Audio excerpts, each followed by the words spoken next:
আসসালামু আলাইকুম সবাইকে।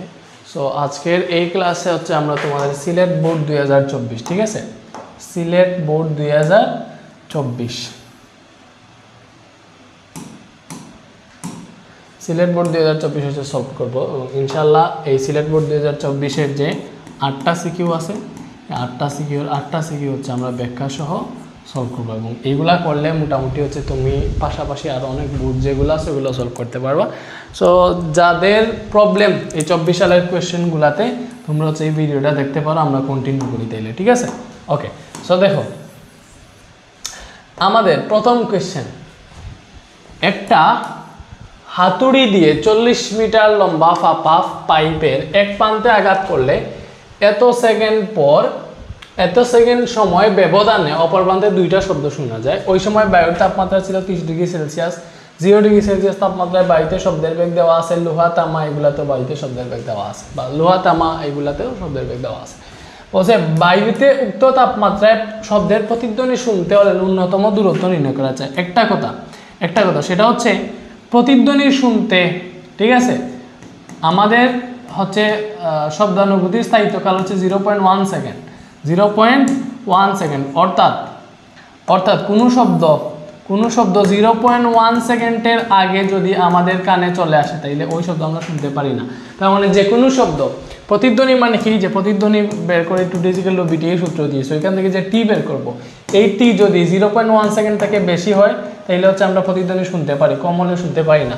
আবার টি যদি 0.1 সেকেন্ড হয় তাইলেও শুনতে পারি, ঠিক আছে। এবং এটাই হচ্ছে আমাদের প্রতিধ্বনি শোনার ন্যূনতম সময় আর কি, সময়ের ব্যবধান। মনে করে একটা শব্দ উৎপন্ন করছি, ওইটা মনে করে যে এইটা প্রতিফলক পৃষ্ঠে গেছে, তারপরে আবার ফিরে আসছে, যাওয়া ফিরে আসা, ওইটা যদি 0.1 সেকেন্ড হয় তাইলে এক্সাক্ট টাইমে হচ্ছে আমরা প্রতিধ্বনিটা শুনতে পারবো, ঠিক আছে।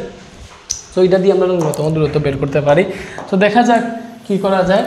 ওকে, দেখো, ওকে, সো আমাদের এখানে বলছে গ নাম্বারে কি বলছে দেখো, গ নাম্বারে বলছে যে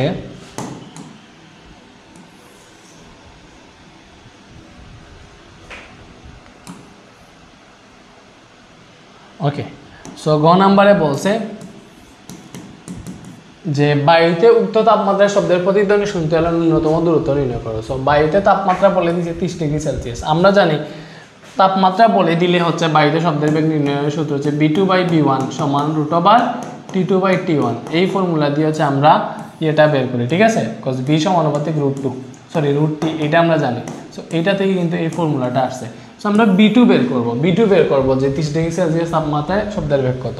সো এখানে তোমার কোনটা কত দেওয়া আছে দেখো, এখানে আমাদের B1 যেটাই যে নিচে যে B1 আছে এটা হচ্ছে 0 ডিগ্রি সেলসিয়াস তাপমাত্রায় শব্দের বেগ, এবং এই T1 হচ্ছে 0 ডিগ্রি সেলসিয়াস তাপমাত্রা, যেটা ওই তাপমাত্রা কেলভিন স্কেলে মান। সো B1 এই যে 0 ডিগ্রি সেলসিয়াস তাপমাত্রায় বেগ 330 মিটার পার সেকেন্ড দেওয়া আছে, এটা হচ্ছে ইনিশিয়াল পয়েন্ট। এবং T1 কি ভাইয়া, T1 হচ্ছে এই 0 ডিগ্রি সেলসিয়াস। সো 0 ডিগ্রি সেলসিয়াসকে কেলভিনে লিখবা। 0 ডিগ্রি সেলসিয়াস মানে হচ্ছে ভাইয়া 273 কেলভিন। কত কেলভিন? 273 কেলভিন। ভাইয়া বুঝাইতে পারছি? আচ্ছা, ওকে, তাহলে এইটা আমরা বুঝলাম। এবার হচ্ছে B2 আমরা বের করবো। T2 কি ভাইয়া? T2 হচ্ছে ওই যে অপর যে তাপমাত্রায় আমরা শব্দের বেগ নির্ণয় করবো ওইটা। সো T2 বলছে 30 ডিগ্রি সেলসিয়াস, ওই সময় বায়ুতে শব্দের বেগ 30 ডিগ্রি। সো 30 ডিগ্রি সেলসিয়াস এটাকে তুমি হচ্ছে কেলভিনে নাও, তাহলে 30-এর সাথে 273 যোগ করা লাগবে। সো এখান থেকে আসবে তোমার হচ্ছে প্রায় 303 কেলভিন। কত কেলভিন আসবে? 303 কেলভিন। ভাই বুঝাইতে পারতেছি? ওকে, সো আমরা B1, T1, T2 এগুলো পাইছি, আমরা বের করবো কি ভাইয়া? B2। সো মনে করো হচ্ছে আমরা এখানে চলে আসি। সো আমাদের এখান থেকে দেখো, আমরা জানি ডিরেক্ট লিখবো হচ্ছে আমরা জানি কি জানি ভাইয়া? B2/B1 √T2/T1। সো এটা থেকে তুমি হিসাব করো B2 কি হবে, এখানে √T2/T1 আছে, জাস্ট B1 থেকে এটা গুণ হয়ে আসছে, বুঝতেছো? ওকে, তাইলে দেখো এখান থেকে তুমি পাবা B2 √T2 কত ভাইয়া? T2 হচ্ছে 303 কেলভিন, 303। এবং T1 কত? T1 হচ্ছে 273 কেলভিন, বুঝতেছো?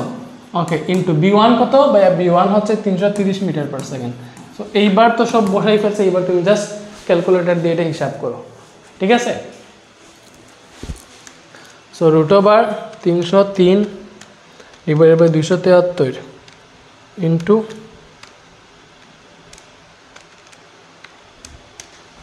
সো এটা আসতেছে আমাদের 347.66 মিটার পার সেকেন্ড। সো আমরা পেয়ে গেছি 30 ডিগ্রি সেলসিয়াস তাপমাত্রায় বায়ুতে শব্দের বেগ কত। তো বেগ পেয়ে গেছি, ঠিক আছে। এবার হচ্ছে আমরা জাস্ট ন্যূনতম দূরত্ব বের করবো প্রতিধ্বনি শুনতে। তো প্রতিধ্বনি শুনতে ন্যূনতম দূরত্ব বের করবো। সরি লিখো প্রতিধ্বনি শোনার ন্যূনতম সময়। প্রতিধ্বনি শোনার ন্যূনতম সময় টি হচ্ছে 0.1 সেকেন্ড, ঠিক আছে। ওকে, সো এইবার তুমি লিখো 2D = BT।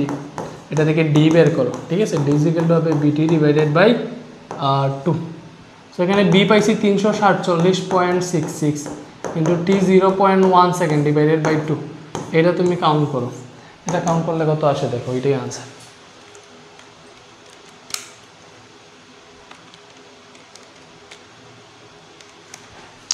এটা আসতেছে আমাদের 17 পয়েন্ট, ঠিক আছে, 383 এত মিটার। এটাই হচ্ছে আমাদের প্রতিধ্বনি শোনার ন্যূনতম দূরত্ব আর কি ওই তাপমাত্রায়, বুঝতেছো। ওকে, সো আশা করি আমাদের আনসারটাও মিলছে। ওকে, হয়েছে, এটা সবার তোলাও হয়েছে, ঠিক আছে। ওকে, আমরা এই কোয়েশ্চেনটাকে চাইলে আর একটু বড় করে দেখাইতে পারি, যে তোমাদের দেখতে অসুবিধা হয়। যেমন ধরো এই যেটাকে আর একটু বড় করতে পারি।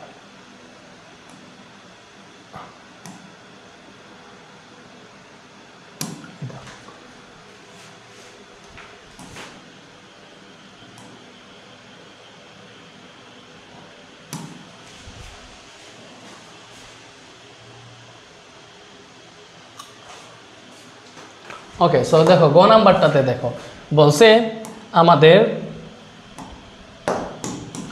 উদ্দীপকের পাইপটি কিসের তৈরি, গাণিতিক বিশ্লেষণের মাধ্যমে মতামত দাও। পাইপটা কিসের তৈরি বলছে, দেখো একটু উল্টাপাল্টা বলছো না। কোন পাইপ? একটা হাতুড়ি দিয়ে 40 মিটার লম্বা ফাঁপা পাইপের এক প্রান্তে আঘাত করলে 0.107 সেকেন্ড সময় ব্যবধানে অপর প্রান্তে দুইটা শব্দ শোনা যায়, ঠিক আছে। সো মনে করো লোহার তৈরি একটা পাইপ, ফাঁপা পাইপ আর কি। সরি কিসের তৈরি আমরা জানি না, লোহা, তামা বা অ্যালুমিনিয়াম যে কোনো একটা জিনিসের তৈরি। সো এইটা তুমি এখানে দেখো ভালো করে, এইটা বোঝার চেষ্টা করো। সো পাইপ এখান দিয়ে কোনটা দিয়ে আঁকা যায়, কোনটা দিয়ে আমি আঁকতে পারবো না। 3D আছে না,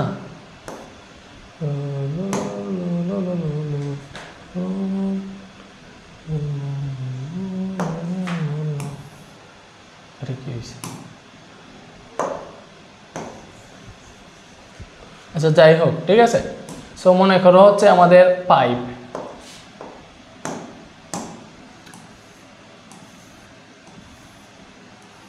ওকে, এটা হচ্ছে 40 মিটার লম্বা পাইপ, ঠিক আছে। ফাঁপা পাইপ মানে ভেতরে বায়ু আছে। সো আমরা মনে করো এখানে একটা শব্দ উৎপন্ন হয়েছে। সো শব্দটা হচ্ছে এই বাতাস দিয়ে, ভেতর দিয়ে বাতাস দিয়ে হচ্ছে এই দিক দিয়ে বের হবে। এটা মনে করো হচ্ছে আমরা মনে করো t1 সেকেন্ড পর ওই দিক দিয়ে শুনতে পারবো, ঠিক আছে, ঠিক আছে।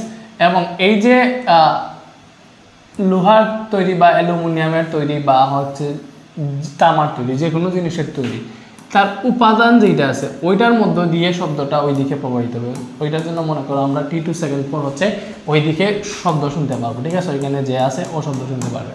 সো মেইনলি t1 ও t2 যে দুইটা পাইলাম আমরা, ঠিক আছে। সো এই যে একটা শব্দ শোনার পর আরেকটা শব্দ শুনতে যে ব্যবধান, ওইটা 0.107 সেকেন্ড, এটা দেওয়া আছে। তুমি ভালো করে প্রশ্নটা পড়লে বুঝতে পারবে, ঠিক আছে। এত সময় ব্যবধানে অপর প্রান্তে দুইটা শব্দ শোনা যায়, ঠিক আছে। সো ওইখান থেকে আমরা কীভাবে পাইপটা কিসের তৈরি ওইটা জানার জন্য একমাত্র উপায় হচ্ছে বেগ বের করা। এখানে বেগ দেওয়া আছে, কোনটাতে বেগ কত, ঠিক আছে। সো বেগ বের করে হচ্ছে আমরা হিসাব নিকাশ করতে পারবো। আচ্ছা, সো এখানে সুবিধা হবে যদি আমরা এটা করি, যে মনে করো আমরা ধরলাম হচ্ছে ওই যে উপাদান যেইটাছে, এই উপাদান দিয়ে হচ্ছে আমাদের t1 সেকেন্ডে আসলো এবং বাই দিয়ে আমাদের t2 সেকেন্ডে আসলো, তাহলে সুবিধা হবে। বিকজ এটা লোহা বা তামার হইলে এটা দিয়ে বেগ বেশি থাকবে, এটা দিয়ে আগে শব্দ চলে আসবে এবং বাতাসে একটু পরে শব্দ আসে, ঠিক আছে। আচ্ছা, সো আমরা হচ্ছে এইটা এবার সলভ করি, বুঝতেছো? ওকে, দেখো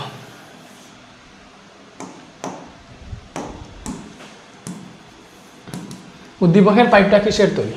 ওকে, সো এই জিনিসটা তোমাদেরকে এখানে ভাইয়া বুঝাইতে পারছি আই থিঙ্ক। সো বুঝাইতে যদি পারে তাইলে দেখো আমাদের মনে করো যে পাইপের উপাদান, ঠিক আছে।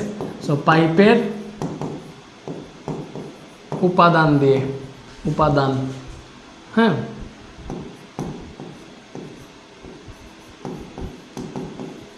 শব্দ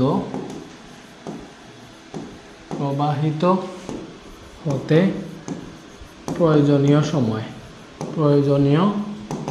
ওইটা মনে করো ভাইয়া T1, ঠিক আছে। এই T1 কি হবে দেখো, এমনিতে হচ্ছে আমরা জানি এগুলা ইউজ করি, কি ইউজ করি ভাইয়া,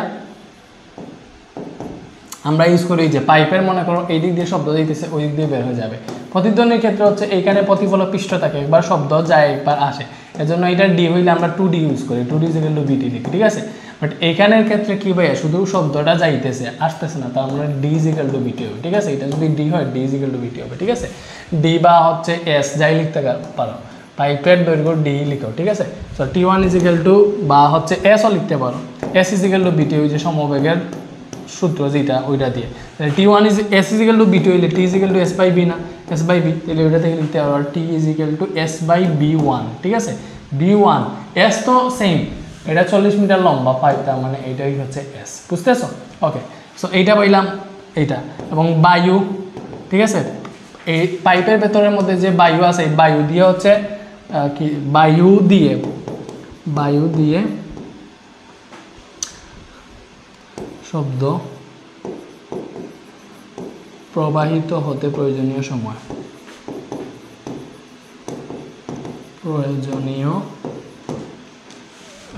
ঠিক আছে।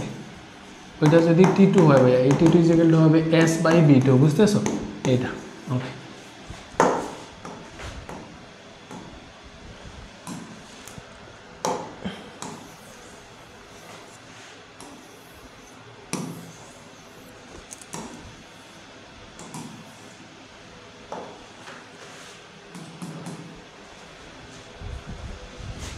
তাহলে শর্ত মতে আমাদের এখানে কি বলে দিয়েছে দেখো, শর্ত মতে আমাদেরকে এটাই বলে দিয়েছে যে এই দুইটা শব্দের পার্থক্য হচ্ছে এইটা, যেহেতু বাতাসের শব্দের বেগ কম, ঠিক আছে, বাতাসের শব্দের বেগ কম, তাই এটা অবশ্যই T2 বেশি হবে, কারণ হচ্ছে এই যে এটা T সমানুপাতিক 1/b, মানে হচ্ছে সময়টা হচ্ছে বেগের ব্যস্তানুপাতিক, এজন্য হচ্ছে তোমার T2 > T1 হবে, বাতাস দিয়ে শব্দ প্রবাহিত হতে সময় বেশি লাগবে। তাহলে শর্ত মতে এখানে বলে দিয়েছে T2 - T1, এইটা সমান বলে দিয়েছে হচ্ছে ভাইয়া কত, ওই যে 0.107 সেকেন্ড। ওকে, তাহলে এখান থেকে তুমি হিসাব করো T2 কত বলছে, T2 বলছে S/B2, বুঝতেছো, মাইনাস T1 কত বলছে, T1 বলছে S/B1 = 0.107 সেকেন্ড। ওকে, তাহলে এটা থেকে তুমি হিসাব করো, S হচ্ছে 40 মাইনাস, আচ্ছা বি এখানে আছে B2, ঠিক আছে।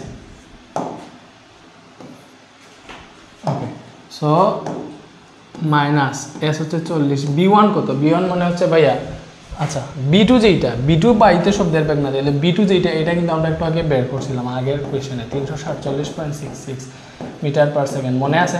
এইটা হচ্ছে আমরা B2 জানি, সো B2 জায়গায় এটা বসাইতে পারতাম, বুঝছো? এনে বসাও 347.66 মাইনাস 40/B1 = 0.107 সেকেন্ড, বুঝতেছো? এটা ক্যালকুলেট করো তোমরা, যেমন ধরো এখানে -40/B1 আছে 0.107, ওইটা ওই পাশে মাইনাস হয়ে গেছে, সো এইটা হিসাব করলে যত আসে ওইটা ওই পাশে মাইনাস করে পাঠিয়ে দাও, ঠিক আছে। তো 40 ডিভাইডেড বাই 347.66, এটা আসতেছে 0.115, বুঝতেছো? তো এখানে পাইতেছি -40/B1, এটা কত, 0.107 মাইনাস 0.115, এটা -8 × 10⁻³ আসতেছে। তো আমরা যদি মনে করো B1 বের করতে চাই, আর গুণন করলে B1 = হবে, দেখো B1 ওইখানে নিলাম, ওইটাকে এটা নিচে আনলাম, সো -40 ডিভাইডেড বাই -8 × 10⁻³ হবে এইখানে, সো এটা হবে দেখো 40 ডিভাইডেড বাই আনসার প্রায় 5000 বের হইতেছে আর কি, 5000 সামথিং।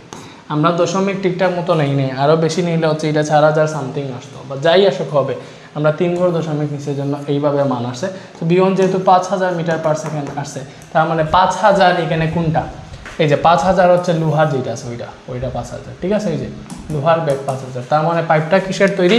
পাইপটা লোহার তৈরি, ঠিক আছে। পাইপটা লোহার তৈরি, আমরা বুঝতে পারবো, বুঝছো? তোমরা বুঝে গেলে লিখিয়া দিও।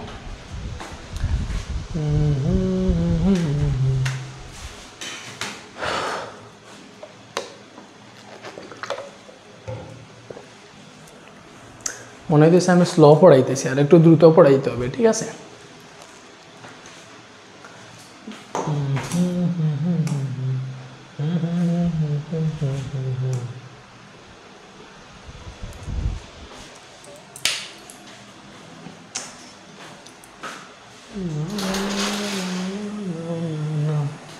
ওকে, সো দেখো এইটাতে কি বলছে, এইটাতে আমাদেরকে বলছে যে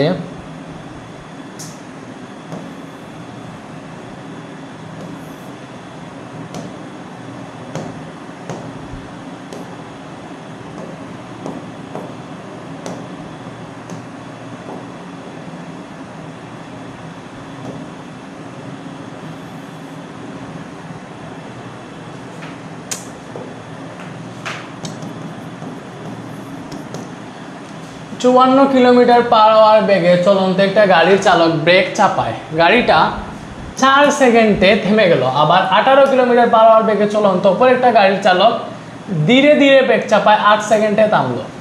প্রথম গাড়িটি 444 মিটার দীর্ঘ একটা সেতু 30 সেকেন্ডের সমদ্রুতিতে অতিক্রম করলে গাড়িটির দৈর্ঘ্য নির্ণয় করছো। এটা মোটামুটি ট্রেনের কনসেপ্টের মতো। তোমরা দেখছো একটা ট্রেন, ঠিক আছে, মনে করো এটা হচ্ছে একটা ট্রেন, হ্যাঁ এটা ট্রেন। আচ্ছা ট্রেন কেমনে থাকে আমি জানি না, এটা মনে করো একটা ট্রেন যাইতেছে। তো ট্রেন হচ্ছে ওই যে সেতু পার করে না, তো সেতু মনে করো পার করেছে। এক্ষেত্রে কাহিনী কি করা লাগে জানো? নিচেরটা মনে করো সেতু, এটা মনে করো সেতু, ঠিক আছে। কাহিনী করা লাগে এইটা যে ট্রেন সেতু পার করবে, ঠিক আছে। ট্রেন এই সম্পূর্ণ সেতুটা পার করবে, বুঝতেছ? ট্রেন সম্পূর্ণ সেতুটা পার করবে, এই সম্পূর্ণটা সেতুটা পার করবে। তো এই সেতুর দৈর্ঘ্য যদি মনে করো আমাদের 40 হয়, মনে করো 40 মিটার, ঠিক আছে। ট্রেনের দৈর্ঘ্য হচ্ছে 20 মিটার, ঠিক আছে। সো সম্পূর্ণ সেতুটা পার করতে ট্রেনের কত সময় লাগে ভাইয়া? তোমাদেরকে এইখান থেকে এই জিনিসটা বোঝাই।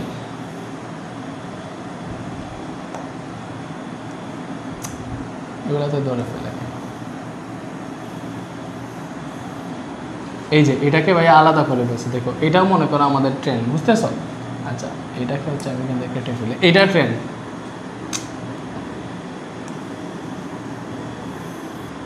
ঠিক আছে। এই যে ট্রেনটা, এই ট্রেনটা মনে করো এই যে এদিক দিয়ে প্রথমে এসে সেতুতে ঢুকছে, সে সেতুতে ঢুকছে। সেতুতে ঢুকার সময় সে সম্পূর্ণ সেতুটা পার করছে। এই যে তার মানে ট্রেনের যে মাথা, ঠিক মাথাটাকে খেয়াল করো, সে সেতুতে আসছে, সম্পূর্ণ সেতুটা হচ্ছে পার করছে। সো এতটুকু যখন তার মাথা ঠিক এতটুকু গেছে, তখন সে কিন্তু পুরো 40 মিটার পার করে ফেলছে, ঠিক আছে। সো তার কিন্তু মাথাটা মানে ট্রেনের যে সামনের বগি, চিন্তা করে সামনের যেটা আছে ওইটা 40 মিটার অতিক্রম করছে, তাইলে সে সম্পূর্ণ পার করতে তার পেছনটাও পার করতে হবে। সো পেছনটা পার করা মানে কি? সে হচ্ছে তার দৈর্ঘ্য যে আরও 20 মিটার, এক্সট্রা 20 মিটার পার করা লাগে। তার মানে টোটাল সে 40 + 20 = 60 মিটার পার করা লাগে। এই কনসেপ্টটাই এখানে আছে, বুঝছো? মনে করো গাড়িটার একটা নির্দিষ্ট দৈর্ঘ্য আছে এখানে, ওই দৈর্ঘ্য সহ বলছে। সো আমরা দেখবো গাড়িটি 444 মিটার দীর্ঘের একটা সেতু 30 সেকেন্ডে পার করছে। তো আমাদের সময় বলে দিচ্ছে এখানে যে সে 30 সেকেন্ডে পার করছে, তার মানে টি সমান হচ্ছে 30 সেকেন্ড, টি সমান হচ্ছে ভাইয়া 30 সেকেন্ড, ওকে। এবং 444 মিটার দৈর্ঘ্যের একটা সেতু 30 সেকেন্ডে পার করছে, হচ্ছে সেতুর দৈর্ঘ্য হচ্ছে, দেখো সেতুর দৈর্ঘ্য হচ্ছে ভাইয়া 444 মিটার বলে দিছে।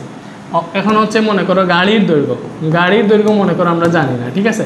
সো গাড়ির দৈর্ঘ্য মনে করো হচ্ছে S' = আমরা জানি না, ঠিক আছে, ওকে। সো আমরা দেখবো যে এখানে বলে দিছে গাড়িটা 30 সেকেন্ডে সমদ্রুতিতে একটা সেতু অতিক্রম করছে, সেতুর দৈর্ঘ্য 444 মিটার। আমরা দেখবো এই 30 সেকেন্ডে গাড়িটা এক্স্যাক্টলি ঠিক কতটুকু দূরত্ব অতিক্রম করতে পারে, ওইটা দেখবো। তো এখানে গাড়ির বেগ বলে দিছে ভাইয়া 54 kilometre per hour, 54 kilometre per hour. So kilometre per hour থেকে মিটার পার সেকেন্ডে নিতে হইলে কী করা লাগে জানো? এর ব্যাখ্যা দেখানোর এখন প্রয়োজন মনে করতেছি না, জাস্ট 3.6 দিয়ে ভাগ দিয়ে দিবে, ঠিক আছে। কেন ভাগ দিয়ে দেখো, যে 54 কিলোমিটারকে মিটারে নিলে হচ্ছে 1000 দিয়ে গুণ দিবা, উল্টা লিখে বলছি, হ্যাঁ না হয়েছে না, হয় নাই। 54 কিলোমিটার পার আওয়ার থেকে হচ্ছে মিটার পার সেকেন্ডে যাবো। সো বড় থেকে ছোটোতে যেহেতু যাইতেছি আমাদের ভাগ দেওয়া লাগবে। সো কিলোমিটার না, ওইটাকে মিটারে নেওয়ার জন্য আমরা হচ্ছে 1000 দিয়ে নিচে ভাগ দিলাম, ঠিক আছে।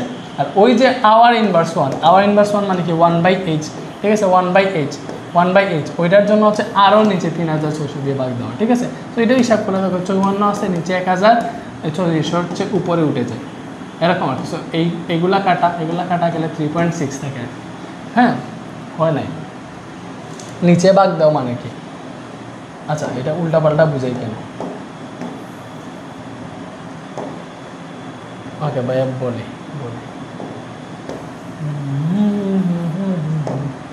কিলোমিটার পার আওয়ারকে হচ্ছে আমরা মিটার পার সেকেন্ডে নিব।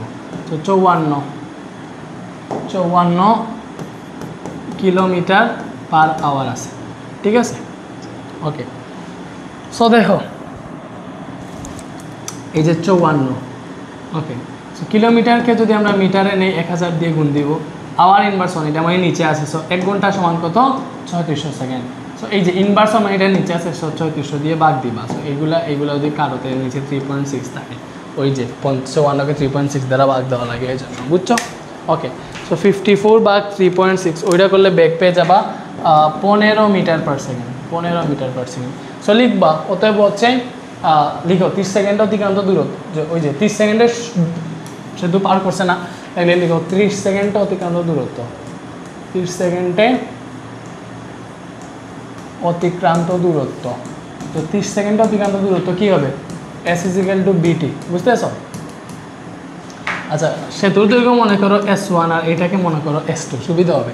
আর তার দূরত্ব S = BT, S = 15 ইন্টু এটা 30, তাহলে এটা আসে মেবি হচ্ছে 15 ইন্টু 30 কত আসে 450 মিটার, 450 মিটার। তার মানে শর্ত মতে দেখো সে সেতুটা পার করছে 30 সেকেন্ডে, তাহলে সেতু পার করতে তার দৈর্ঘ্য পার করা লাগছে, সাথে সেতুর দৈর্ঘ্য পার করা লাগছে, ট্রেনের কনসেপ্টের মতো, ভাইয়া বুঝাইছি কিন্তু একটু আগে। সো এইটাকে হচ্ছে আমরা কি করব, শর্ত মতে S সমান কিন্তু এই S1 প্লাস S2 এটা বলে দিছে। সো আমরা কি বের করব, গাড়ির দৈর্ঘ্য S2 বের করব, তাহলে S2 = হবে S মাইনাস S1, 450 মাইনাস সেতু হচ্ছে 444, এটা করলে 6 মিটার আসবে গাড়ির দৈর্ঘ্য। আশা করি ভাইয়া বুঝাইতে পারছি, বুঝতে পারছো, ওকে। এইবারে দেখো হচ্ছে এইটা বলছে যে ব্রেক চাপার পর কোন গাড়িটি বেশি দূরত্ব অতিক্রম করবে, এইটা। সো এইটা ইজি হিসাব নিকেট। দেখো আমরা জানি S = অনেক সূত্র আছে S এর, ঠিক আছে। সো সবচেয়ে সহজ এইটা মনে রাখো, S = ঠিক আছে, S = U + V/2 × T, এটা হচ্ছে গড় বেগের সূত্র। যখন তোমার আদি বেগ, শেষ বেগ, টাইম, এই তিনটা জিনিস দেওয়া থাকবে, এই সূত্র দিয়ে ডিরেক্ট করে ফেলবা, ঠিক আছে। সো এটা দিয়ে হচ্ছে আমরা এটা করতে পারি, আবার ত্বরণ মন্দন বের করেও করতে পারবা, ঠিক আছে। সো দেখো এইখানে ঘ নাম্বার যেটা, ঘ নাম্বারে আমাদের সব বলে দিছে, ঘ নাম্বারে। তো কোনটা যে প্রথম গাড়ি যেটা, এটা বেগ চাপায় 4 সেকেন্ডে থেমে গেছে, ঠিক আছে। এটা আদি বেগ 54 কিলোমিটার, তাহলে লিখো প্রথম গাড়ির ক্ষেত্রে কি ভাইয়া, প্রথম গাড়ির ক্ষেত্রে হচ্ছে আমার বলে দিছে আদি বেগ, এই যে প্রথমে যেটা আছে এটা কিন্তু আদি বেগ। সো এই যে আদি বেগ বলে দিছে ইউ সমান আদিবেগ ইউ সমান বলে দিচ্ছে 54 কিলোমিটার পার আওয়ার মানে 15 মিটার পার সেকেন্ড, বুঝছো। এবং শেষ বেগ শেষে গিয়ে থেমে যাবে, তাহলে শেষ বেগ 0 মিটার পার সেকেন্ড। সময় t1 হচ্ছে প্রথমটার জন্য 4 সেকেন্ড লাগছিল, তাহলে দূরত্ব S1 সমান প্রথমটার অতিক্রান্ত দূরত্ব U + V/2 × t1, ঠিক আছে। U1 B1 এগুলো দিতে পারো, সমস্যা নেই, যেহেতু এখানে দুইটা গাড়ি আছে, বুঝছো। তাহলে এটা যদি হিসাব করো, U1 হচ্ছে 15 + 0/2 × এটা হচ্ছে 4 সেকেন্ড, ঠিক আছে। তো এটা আসবে 30 মিটার, হিসাব করো 30 মিটার আসবে, বুঝছি, ওকে। সেমভাবে তুমি হচ্ছে এইবারে দেখো দ্বিতীয় গাড়ির ক্ষেত্রে, এখানে লিখো যে দ্বিতীয় গাড়ির ক্ষেত্রে, ঠিক আছে। লিখো দ্বিতীয় গাড়ির ক্ষেত্রে সব কিছু দেওয়া আছে না। আদি বেগ তার ইউ সমান কত বলে দিচ্ছে 18 কিলোমিটার পার আওয়ার, তাহলে 18কে 3.6 দিয়ে ভাগ দিয়ে মিটার পার সেকেন্ডে নেবা। সো 18 / 3.6 ওইটা ভাগ দিলে আসে 5 মিটার পার সেকেন্ড, বুঝতেছো ভাইয়ারা। শেষ বেগ তো 0 মিটার পার সেকেন্ড, এবং দ্বিতীয় গাড়িটা থামতে 8 সেকেন্ড লাগছিল, ঠিক আছে। তার মানে T2 যে এটা 8 সেকেন্ড বলে দিছে, তাহলে আমরা S2 = কি হবে U2 + B2 / 2 × T2। সো এটাতে মান বসাও জাস্ট। সো S2 = হবে 5 + 0/2 × 8 সেকেন্ড, ঠিক আছে। সো 4 × 5 = 20 মিটার এটা আসবে। সো সমান বেরিয়েছে S1 ≠ S2, এটাই হচ্ছে আনসার। বলছে কোন গাড়ি বেশি দূরত্ব অতিক্রম করবে, এটা বলছে কোন গাড়ি বেশি দূরত্ব অতিক্রম করবে। কোন গাড়ি বেশি দূরত্ব অতিক্রম করবে বলো বলো কোনটা বেশি ওকে কোন গাড়ি দেখো S1 বেশি না তাইলে লিখবো অতএব S1 is greater than S2 অতএব প্রথম গাড়ি বেশি দূরত্ব অতিক্রম করবে শেষ এটা শেষ না সো আমরা অলরেডি দুইটা শেষ করে ফেলছি এবার এইটা আসো এটা কি বলছে ওকে এটা ওই যে মোটর টটর এইগুলা নিয়ে ঠিক আছে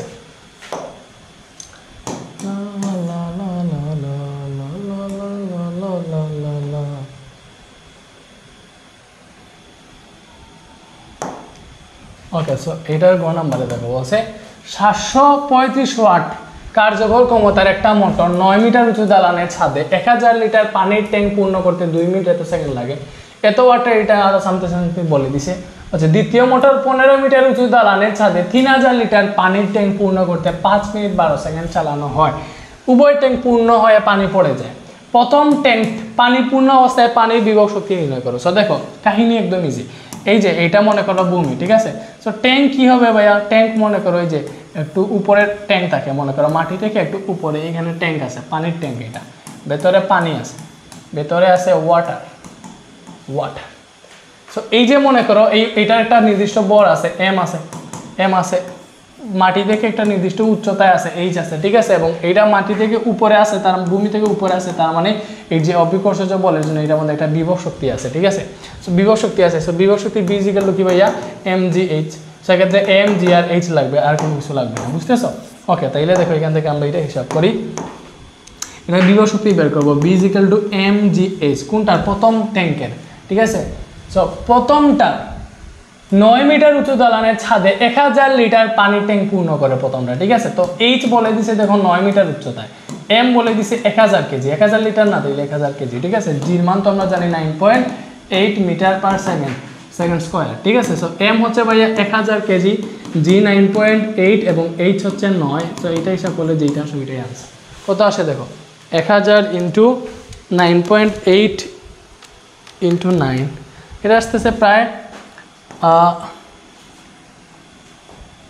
কত আসতেছে দেখো প্রায় 88,200 এই যে এইটাই শেষ বুঝা গেছে না একদম ইজি কিন্তু এইটা আগের যেগুলো করলাম এগুলোর আনসার মিলছে জানি না মিলতে পারে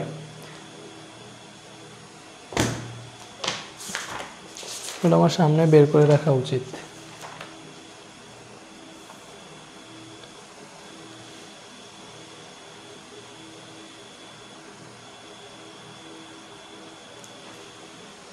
ওকে এইবারে দেখো এটা বুঝছি সো গ নাম্বারে কি বলছে গ নাম্বারে বলছে যে উভয় মোটর দ্বারা উঠানো অতিরিক্ত পানির পরিমাণ সমান হবে কিনা আচ্ছা আমাদের এটা বলছে যে প্রথমটার ক্ষমতা 735 ওয়াট কার্যকর ক্ষমতা এটা কার্যকর ক্ষমতা মানে হচ্ছে আমাদের পি প্রাইমের মান বলে দিছে এই যে আমরা এইভাবে করি দেখো আমি হচ্ছে এইভাবে করি এইগুলো তোমরা যারা আমার কোর্স আগে এটা জানো এটার সমান P prime by P into 100% কর্মদক্ষতার সূত্র ঠিক আছে এই পি প্রাইমটা হচ্ছে কার্যকর ক্ষমতা ঠিক আছে এবং পি হচ্ছে ভাইয়া প্রদত্ত ক্ষমতা সো কার্যকর ক্ষমতা যেহেতু আমাদের এখানে পি প্রাইমের মান বলে দিছে বুঝতেছো আচ্ছা সো আমাদের এখানে কি বলে দিছে পি প্রাইমের মান বলে দিছে এটা হচ্ছে পি প্রাইম একটা মোটর 9 মিটার উঁচু দালানের ছাদে 1000 লিটার পানির ট্যাঙ্ক পূর্ণ করতে 2 মিনিট এত সেকেন্ড লাগে ঠিক আছে সো এটা বলছে সো আমরা দেখব তার এই যে কার্যকর ক্ষমতা আছে এই ক্ষমতা অনুযায়ী সে কতটুকু পানি এক্স্যাক্টলি 9 মিটার উপরে উঠে যেতে পারে এই সেকেন্ডে ঠিক আছে এইটা দেখবো এখানে বলে দিছে 1000 লিটার পানি উঠে যেতে পারে বাট এক্স্যাক্টলি কত লিটার উঠে যেতে পারে ওইটা দেখবো ওইটা দেখলে আমরা বুঝে যাব যে 1000 থেকে ঠিক কতটুকু এক্সট্রা বা অতিরিক্ত পানি উঠানো লাগতেছে এই যে এখানে বলছে উভয় মোটর দ্বারা উঠানো অতিরিক্ত পানির পরিমাণ সমান হবে কিনা বের করবো সো আমরা হচ্ছে কনসেপ্টটা বুঝে ফেলছি তাইলে হচ্ছে আমরা এবার সলভ করি ঠিক আছে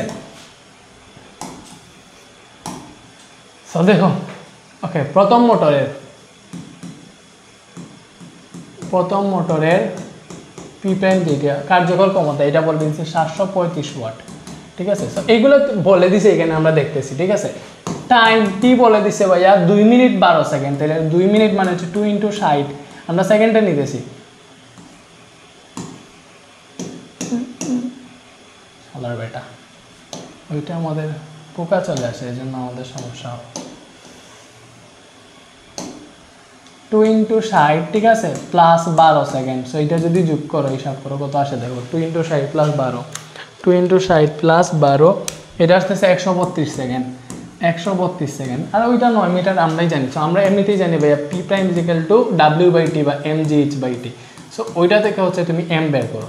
সো এটার ক্ষেত্রে mgh ইজিক্যাল টু হবে পি প্রাইম টি। সো আমরা কিন্তু m বের করতেছি, দেবে P prime T divided by gh, নিচে ভাগ হয়ে আসবে। m বলতে m1 আর কি প্রথমটার ক্ষেত্রে। সো পি প্রাইম হবে, এটা হচ্ছে 735 ওয়াট। সো 735 ইন্টু এটা মনে করো T1, বুঝতেছো, এটা 132 সেকেন্ড মানে প্রথমটার ক্ষেত্রে। ওকে, ডিভাইডেড বাই এই যে জি এর মান 9.8 এবং কত মিটার উপরে উঠায় ভাইয়া 9 মিটার। সো এটা হিসাব করে দেখো কত আসে, 735 divided by 132 divided by 9.8 into 9, এই যে 1100 কেজি আসতেছে বা 1100 লিটার আর কি। সো অতিরিক্ত পানি কত, অতিরিক্ত পানি এখানে কত দেখো, তারা বলছে 1000 লিটার উঠায়, বাট এক্স্যাক্টলি সে 1100 লিটার উঠায়। 1100 থেকে 1000টা বিয়োগ দিয়ে দাও। সো এখান থেকে আমরা পাইতেছি 100 লিটার, 100 লিটার অতিরিক্ত, ঠিক আছে। সেমভাবে দ্বিতীয়টার ক্ষেত্রে করবো। সো দ্বিতীয়টার ক্ষেত্রেও করো, এটার ক্ষেত্রে 5 মিনিট 12 সেকেন্ড না।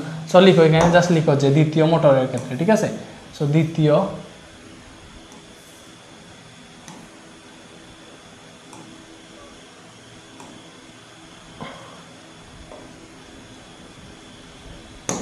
ওকে, লিখো এখানে দ্বিতীয় মোটরের ক্ষেত্রে।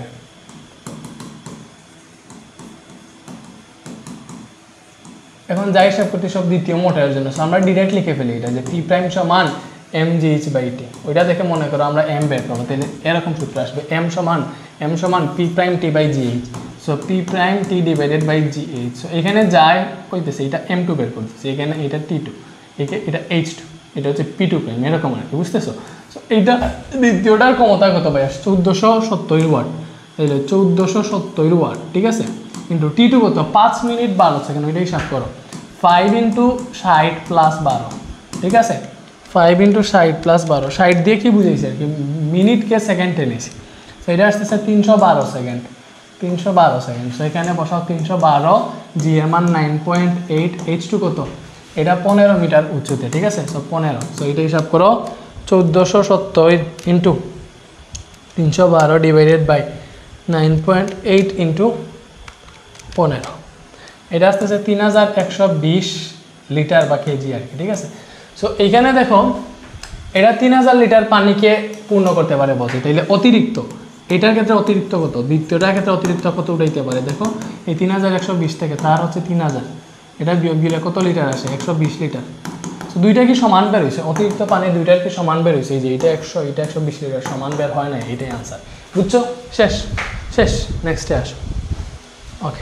ওকে, এইবারে দেখো আমাদের এখানে হচ্ছে, দেখো তোমরা এটা ভাইয়া ব্ল্যাক করে ফেলে ভালো হবে, ঠিক আছে। দেখো তোমরা যারা ভাইয়া ইয়ে করতেছ, কি বলে ক্লাস করতেছো, তোমরা তো দেখতেছোই, বা ভাইয়ার পড়ানো যদি বুঝে থাকো, ঠিক আছে, ভাইয়ার পড়ানো যদি বুঝে থাকো তাইলে অবশ্যই মানে এখানে আমি এখন কি করাইতেছি, শুধু সিকিউ সলভিং ক্লাস করাইতেছি। কি করাইতেছি ভাইয়া, শুধু সিকিউ সলভিং ক্লাস করাইতেছি। তো ভাইয়া সাথে যদি একদম basic plus CQ plus MCQ plus সূত্র অ্যানালাইসিস সহ এক বান্ডেলে সব যদি পেয়ে যাও, সব যদি করতে পারো চ্যাপ্টার ওয়াইজ, এবং মাত্র 3 মাসে যদি সিলেবাস শেষ করতে চাও, ঠিক আছে, মাত্র 3 মাসে যদি সিলেবাস শেষ করতে চাও, তাহলে এই যে এখানে আমাদের কোর্সগুলো আছে, তুমি হচ্ছে চাইলে একটা সাবজেক্টে ভর্তি হতে পারবা, আলাদা সাবজেক্টে ভর্তি হতে পারবা। সো এখানে তোমরা দেখতেছো আমাদের সবগুলা কোর্স আছে। পদার্থ, এখানে রসায়নটা জায়গা হয় না, এই জন্য আনি নাই। পদার্থ, উচ্চতর গণিত, রসায়ন, গণিত সবগুলো আছে। পদার্থ রসায়ন একসাথে কিনতে পারবা, গণিত উচ্চতর একসাথে, এইগুলা একসাথে কিনতে পারবা। সো আমাদের গণিত আর উচ্চতর গণিত কিন্তু একদম লাইভ কোর্স। আমরা হচ্ছে মানে তোমাদের টেস্টের আগে সম্পূর্ণ সিলেবাস শেষ করে দিব, ঠিক আছে। টেস্টের আগে তোমাদের সম্পূর্ণ সিলেবাস শেষ করে দিব, এবং আমরা অলরেডি গণিত আর উচ্চতর গণিতের 12টা চ্যাপ্টার পড়াই ফেলছি, ঠিক আছে। 12 বা 13টা হবে, ঠিক আছে, পড়াই ফেলছি মেইন যেগুলো আছে, বুঝতেছো, একদম সবগুলোই ভাইয়া পড়াইতেছি। সো এখান থেকে যদি তুমি হচ্ছে মানে গণিতের কী ভাইয়া পড়াই, ভাইয়া প্রথমে হচ্ছে সূত্র অ্যানালাইসিস পড়াই, সূত্র ঠিকঠাক মতো পড়াই। এরপরে হচ্ছে ভাইয়া উদাহরণ প্লাস অনুশীলনীর ম্যাথ যেগুলো আছে ওইগুলো শেষ করে, এরপরে সিকিউ সলভ করে, এরপরে হচ্ছে এমসিকিউর জন্য স্পেশাল এমসিকিউ সলভিং ক্লাস আছে টাইপ ভিত্তিক। ওইটাতে হচ্ছে মনে করো গণিত থেকে 300 থেকে 400টা এমসিকিউ সলভ করাই দিব, এবং ওইখানে যেগুলো করে দিব ওইগুলো করলেই তোমার হচ্ছে এমন কোনো এমসিকিউ থাকবে না যেটা তুমি পারো না। এবং পদার্থ রসায়নের ভাইয়া সবগুলা অলরেডি কমপ্লিট, পদার্থ প্লাস রসায়নের সব চ্যাপ্টার অলরেডি কমপ্লিট। এটা হচ্ছে এখন রেকর্ডেড কোর্স হয়ে গেছে, ঠিক আছে। এই যে 40+ রেকর্ডেড লাইভ ক্লাস পাবা। বাট এটা শেষ করার জন্য দেখো ভাইয়া দেখাই তোমাদেরকে এখান থেকে,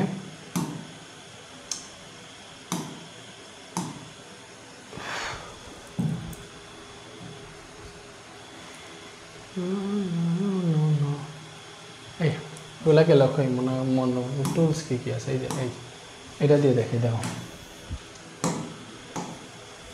এই যে 40টা রেকর্ডেড লাইভ ক্লাস আছে, বেসিক সিকিউ সলভিং ক্লাস আছে, এমসিকিউ সলভিং ক্লাস আছে, পিডিএফ আছে, 12টা অধ্যায়ভিত্তিক পরীক্ষা আছে। এন্ড সাথে এটাও আছে যে আমাদের ডাউট সলভিং ডিসকাশন আলাদা গ্রুপ আছে, যেহেতু রেকর্ডেড কোর্স, কোনো কোয়েশনে যদি আটকে যাও পারো না কাকে দেখাবা, ভাইয়া একজন টিচার রাখছি তোমাদের ওইটা ডাউট সলভ করার জন্য, এবং আলাদা মেসেঞ্জার গ্রুপ আছে।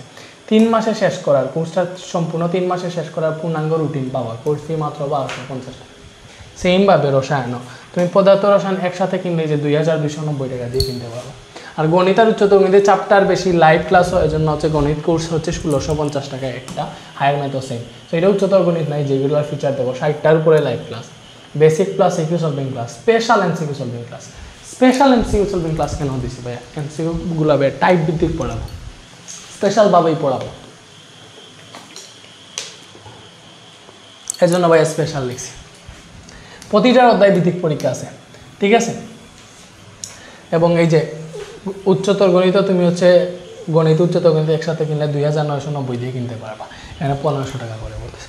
আর চাইলে তুমি হচ্ছে 4টা সাবজেক্ট একসাথে কিনতে পারো, কিনলে তুমি এখানে বিশাল একটা ছাড় পাইতেছো, তুমি 5000 টাকা দিয়ে 4990 টাকা দিয়ে ফুল বান্ডেল কিনতে পারো। তুমি বুঝতেছো না, এই যে এইখানে আমরা যে কোর্স ফিটা রাখতেছি, এই যে মনে করো তুমি হচ্ছে যেইগুলাই কিনো, পদার্থ রসায়ন যদি 2290 দিয়ে কিনো, তোমার হচ্ছে সম্পূর্ণ এইটা কমপ্লিট হয়ে যাবে। পদার্থ রসায়ন আর কোনো সমস্যা হবে না। গণিত আর উচ্চতর গণিত যদি তুমি 2990 দিয়ে কিনো, ঠিক আছে, গণিত আর উচ্চতর গণিত একদম তোমার বোর্ড এক্সামে যা মানে এসএসসি লাইফ কাভার শেষ, আর কোনো কিছু লাগবে না, কোথাও পড়া লাগবে না, কোনো করা লাগবে না। বাইরে যেগুলো দেখিয়ে দিব, যে পিডিএফগুলো দিব, ওইগুলো সলভ করলেই তোমাদের হচ্ছে একদম ক্লোজ ইনাফ হয়ে যাবে, ঠিক আছে। 100তে 100 প্রিপারেশন হয়ে যাবে। আমাদের গত বছরের ফিজিক্স আর কেমিস্ট্রি করছিল, ফিজিক্সে 82% স্টুডেন্ট A+ পাইছে, মানে 82%। কোর্সের যতজন স্টুডেন্ট ছিল তার মধ্যে 82% A+ পাইছে, এমনকি 20 থেকে 25 জন, ঠিক আছে, 100তে 100 পাইছে, 100তে 100 পাইছে। এগুলো এমনি পাই নাই, ওরাও পরিশ্রম করছে, এবং আমি হচ্ছে সর্বোচ্চ পরিমাণ দেওয়ার চেষ্টা করছি। এই যে সম্পূর্ণ সায়েন্স বান্ডেল 4990 টাকা দিয়ে তুমি দেখো একদম পদার্থ রসায়ন গণিত উচ্চতর গণিত, ঠিক আছে, ওইগুলো ফুল কভার করতে পারতেছো, আর কোথাও পড়া লাগবে না। এমনিতে পড়তে গেলে তোমার আরও অনেক টাকা খরচ হবে, তুমি চিন্তা করে দেখিও। ভাইয়া কিন্তু একদম কোর্স ফি মনে হতে পারে ভাইয়া বেশি রাখতেছি, বাট এইগুলা বেশি রাখার কারণ আছে। এমনভাবে পড়াই, প্রত্যেকটা চ্যাপ্টারের উপর তুমি কম হইলেও 6 থেকে 8 ঘন্টা হচ্ছে তুমি লেকচার পাবা, ঠিক আছে। এমনি না, এখানে যা দরকার সব পড়াই ফেলেছি। ওকে, নেক্সটে আসো। ভর্তি হলে তোমরা যোগাযোগ কোথায় করবা ভাইয়া দেখাই, এই যে এখানে যে হোয়াটসঅ্যাপ নাম্বার দেওয়া আছে, এই যে দেখো 013092700105, এই হোয়াটসঅ্যাপ নাম্বারে যোগাযোগ করবো, ঠিক আছে, এই যে হোয়াটসঅ্যাপে। ওকে, এটা দেখো, এটা হচ্ছে চ্যাপ্টার 5-এর কোয়েশ্চেন, মেবি এটা 4 নম্বরে। ওকে, সো আমাদের এটাতে কি বলছে,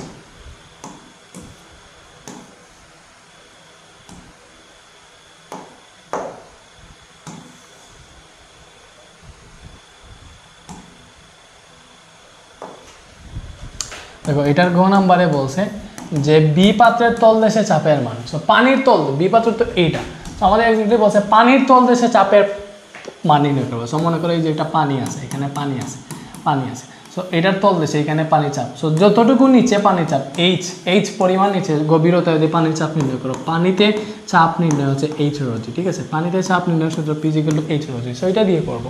সো আমরা জানি বি পাত্রের তলদেশে চাপের পরিমাণ, তাহলে বি পাত্রের তলদেশের চাপ, পাত্রের তলদেশে চাপের পরিমাণ, তলদেশে চাপ, হ্যাঁ, মনে করো P of B = কত ভাইয়া? সূত্র হচ্ছে এইচ র জি, ঠিক আছে। তো বি পাত্রের দেখো র হচ্ছে 800, এটা হচ্ছে বি পাত্রের ঘনত্ব, ঠিক আছে। এবং উচ্চতা কত? 60 সেন্টিমিটার, এখানে লিখো র হচ্ছে ভাইয়া 800 কেজি পার মিটার কিউব, ঘনত্ব আর কি, ঠিক আছে। এবং উচ্চতা এইচ সমান বলে দিচ্ছে 60 সেন্টিমিটার, বাট সেন্টিমিটারে রাখলে হবে না, মিটারে নিতে হবে। মিটারে নিলে হবে 0.6 মিটার, 100 দিয়ে ভাগ করছি, বুঝছো? তাহলে এখানে মান বসাও, এটা হচ্ছে 800, 0.6, আচ্ছা হয় নাই, উল্টা লিখে বলছি। ওকে, সো এখানে দেখো এইচ হচ্ছে ভাইয়া তোমার 0.6, র হচ্ছে 800, জি হচ্ছে 9.8, এটা আমরা সবাই জানি। সো এটা হিসাব করলে আমরা আনসার পেয়ে যাবো, বুঝতেছো? ওকে, সো 0.6 ইন্টু 800 ইন্টু 9.8, এটা কত আসে ভাইয়া? 4704 আসতেছে, ঠিক আছে। এত প্যাসকেল, চাপের একক কিন্তু প্যাসকেল। সো এটাই আনসার, বুঝছো? এই যে একদম ইজি, এটা 3 লাইনের এটা ম্যাথ করে তুমি এখানে 3 মার্ক পেয়ে যেতেছো, 3 মার্কস, এটা কোনো কথা? এত ইজি তোমাদের ফিজিক্স কেমিস্ট্রি এগুলোতে মার্ক তুলে এত ইজি ভাইয়া, কি বলবো, এত ইজি। তোমরা জানো ভাইয়া হচ্ছে অনেকবারও বলছি, আমাদের এসএসসিতে ফিজিক্সের মার্ক হচ্ছে প্রায় 97 অথবা 98 ছিল, ভুলে গেছে এরকম আর কি। বাট গণিতে আমার হচ্ছে মার্ক 100তে 100 ছিল, ঠিক আছে, গণিতে এসএসসিতে, বুঝছো? 2020 সালে ওই এসএসসি দিছি, তোমাদের থেকেই যে বেশি না, 4 বছর আগে, ঠিক আছে। প্রায় তোমাদের মানে তোমাদের মতো মনে করতে পারো, দেখে কি বেশি বড় মনে হয়, তার এই চুল এগুলো বড় করে ফেলতেছি যে যাতে মানে টিচার মনে হয়, বড় মনে হয় আর কি, এটার জন্য বাচ্চা লাগে। সি বস্তুটিকে পর্যায়ক্রমে এ ও বি পাত্রে ছেড়ে দিলে কী করবে? এই যে সি বস্তু যেটা আছে, এটাকে সি বস্তু যেটা আছে, এই যে এটাকে পর্যায়ক্রমে একবার এ পাত্রে ছাড়বা আর একবার বি পাত্রে ছাড়বা, এবং কী ঘটবে দেখাবা। অর্থাৎ দুইটাতেই তরল আছে, এটা দেখাইবা যে কোনটাতে ডুববে বা কোনটাতে ডুববে না, কোনটাতে কী কাহিনী ওইটা দেখিবা। সো এক্ষেত্রে ভাইয়া পানিতে ডুবা বাসার শর্ত তোমাকে বলি, এটা মনে করো হচ্ছে পানি, ঠিক আছে, এটা ভেতরে পানি আছে, এটার ঘনত্ব মনে করো র অফ ডাব্লিউ, ঠিক আছে। তো কোনো বস্তু, এই যে একটা বস্তু, ঠিক আছে, একটা বস্তু, এটার ঘনত্ব মনে করো র। সো এই বস্তুর ঘনত্ব যদি পানির ঘনত্ব থেকে বেশি হয়, র ইজ গ্রেটার দেন যদি র অফ ডাব্লিউ হয়, পানির ঘনত্ব থেকে যদি বস্তুর ঘনত্ব বেশি হয়, বস্তুটা বেশি ঘন হলে এটা পানিতে ডুবে যাবে। কি বলছি? বেশি ঘন হলে পানিতে ডুবে যাবে, ঠিক আছে। আর যদি বস্তুর ঘনত্ব পানির ঘনত্ব থেকে কম হয়, মানে পানির ঘনত্বটা যদি বেশি হয়, ঠিক আছে, পানির ঘনত্ব যদি বেশি হয় আর বস্তুর ঘনত্ব কম হয়, তাহলে বস্তুটা পানিতে ভাসবে, বস্তু পানিতে ভাসবে, ঠিক আছে। ওকে, আর যদি বস্তুর ঘনত্ব এবং পানির ঘনত্ব সমান হয়ে যায়, তাহলে বস্তুটা পানিতে সম্পূর্ণ নিমজ্জিত অবস্থায় ভাসবে, পানিতে সম্পূর্ণ নিমজ্জিত থাকবে, বাট ভাসবে, একদম ডুবে যাবে না, নিমজ্জিত অবস্থায় ভাসবে। এই 3টা টার্ম মনে রাখলেই হয়ে গেছে, অবস্থায় ভাসবে। এই 3টা টার্ম মনে রাখলেই তোমার হচ্ছে এই পানিটা নিয়ে এগুলার কাহিনী শেষ। সো দেখাই ভাইয়া, এখানে ভাইয়া কী পড়াইছি এখন বুঝতে পারবে এক্স্যাক্টলি, বুঝছো? এই যে এখন বুঝতে পারবা। ওকে, কি পড়াইলাম ভাইয়া? এই যে আমরা কি করব, এ পাত্র বি পাত্র দুইটার ঘনত্ব দেওয়া আছে, সো কোনটাতে ডুববে কোনটাতে ভাসবে ওইটা জানার জন্য আগে আমাদের বস্তুর ঘনত্বটা বের করতে হবে। সো ঘনত্বের সূত্র, এই ঘনত্ব rho is equal to M by V. So দেখো আমাদের এম জানা লাগবে, বি জানা লাগবে। সো বস্তুর এম কি দেওয়া আছে? এম দেওয়া আছে 350 গ্রাম। সো আমরা এখানে এম পেয়ে গেছি অলরেডি, এম কিন্তু অলরেডি পেয়ে গেছি। সো তুমি এখানে লিখো যে আমরা এম অলরেডি পেয়ে গেছি, বুঝতেছো? ওকে, সো তুমি লিখো এখানে এম অলরেডি পেয়ে গেছি, এম সমান হচ্ছে 350 গ্রাম, মানে হচ্ছে 0.35 কেজি, ঠিক আছে, কেজিতে নাও, ঠিক আছে, 1000 দিয়ে ভাগ দিছি, বুঝছো?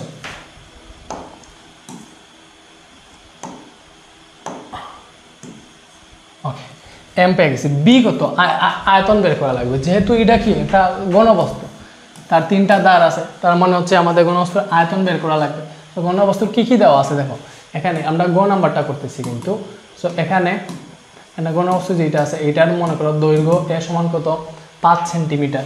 থিঙ্ক অ্যাবাউট দ্যাট, এটা এ 5 সেন্টিমিটার মানে হচ্ছে 0.05 মিটার। সেইভাবে প্রস্থ বা বি যেটা বলো, এটা 8 সেন্টিমিটার বা 0.08 মিটার, ডিরেক্ট লিখে ফেলবা 0.08 মিটার। এবং সি যেটা আছে ওইটা হচ্ছে ওইদিকে 10 সেন্টিমিটার বলছে, মানে 0.1 মিটার। এইভাবে পরে লিখে ফেলবো। অতএব আয়তন কী হবে? আয়তন বের করো। আয়তন বিজিক্যাল হচ্ছে এবিসি, ঘনবস্তুর আয়তন আমরা সবাই জানি, বুঝতেছো?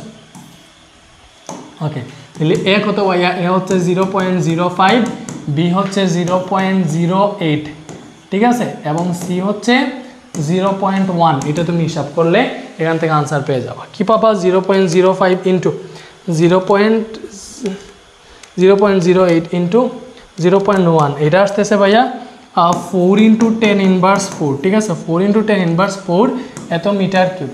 আয়তন মিটারে বের করতেছি না, সবগুলা মিটারে রাখতে হবে। অতএব ঘনত্ব র ইজ ইকুয়াল টু বস্তুটার ঘনত্ব। কি ভাই এখানে কি বের করতেছি? বস্তুর ঘনত্ব।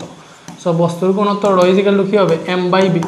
এম হচ্ছে 0.35 কেজি, ঠিক আছে, এবং এটা হচ্ছে 4 ইন্টু 10 ইনভার্স 10 আয়তন, 10 ইনভার্স 4 আর কি, 0.35 ডিভাইডেড বাই 4 ইন্টু 10 ইনভার্স 4, এটা আসতেছে ভাইয়া 875। কি আসতেছে? 875 কেজি পার মিটার কিউব। ঘনত্বের একক এটা KG per metre cube. So আমরা বস্তুর ঘনত্বটা পেয়ে গেছি। এবার বাকিগুলা জাস্ট লিখবো, লেখাটাকা তো দেখা যাইতেছে আশা করি। হ্যাঁ, ওকে, আমরা এটাকে আরও সামনে নিতে পারি নাকি? এগুলো হবে একদম, আমরা সামনে নেই। হ্যাঁ, এই থাকুক। ওকে, সো দেখো এখানে বি পাত্রে এ পাত্রের ঘনত্ব র অফ এ পাত্র কত ভাইয়া? 1000 KG per metre cube, 1000 KG per metre cube. B পাত্রের ঘনত্ব দেখো র অফ বি, ঠিক আছে, র অফ বি, বি পাত্রের ঘনত্ব কিন্তু আমাদের হচ্ছে 800 কেজি পার মিটার কিউব। তাইলে দেখো আমাদের বস্তুর ঘনত্ব এ পাত্রের ঘনত্ব থেকে বেশি। সো লিখো এখানে এখানে এখানে এখানে এখানে এই যে বস্তুর ঘনত্ব, এ পাত্রের ঘনত্ব, বস্তুর ঘনত্বটা এ পাত্রের যে পানি আছে, ঠিক আছে, পানি ঘনত্ব থেকে কম, র অফ এ, ঠিক আছে, তার মানে এ পাত্রে বস্তুটা বাসবে, এ পাত্রে বস্তুটি বাসবে, যেহেতু বস্তুর ঘনত্ব এ পাত্রের ঘনত্ব থেকে, এ পাত্রের তলে ঘনত্ব থেকে কম, এ পাত্রে বস্তুটি বাসবে। তো সেইমভাবে আবার কি ভাইয়া? আবার দেখো বি পাত্রে 800 এবং বস্তুর ঘনত্ব 875, তাইলে বি পাত্রের ঘনত্ব থেকে বস্তুর ঘনত্ব বেশি, তার মানে বস্তুটি বি পাত্রে ডুবে যাবে, এই তো শেষ, এইটাই কাহিনী শেষ। ইজি না বলো? একদম ইজি। নেক্সটে আসো।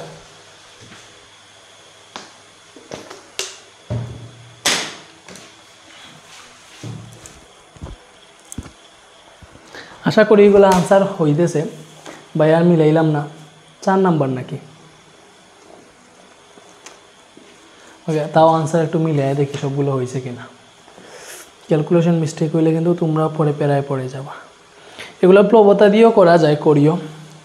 আগে এটা 4704 ছিল নাকি গ নাম্বার যেটা? হ্যাঁ, হয়েছে। এই যে এটা 5 নাম্বার যেটা দেখো, এটা হচ্ছে আমাদের 6 পৃষ্ঠা, চ্যাপ্টার 6-এর বেবি। একদম ইজি এগুলা, উচ্চ ভাইয়ারা একদম ইজি। তোমরা হচ্ছে একটু খেয়াল করলে এগুলা পারবা।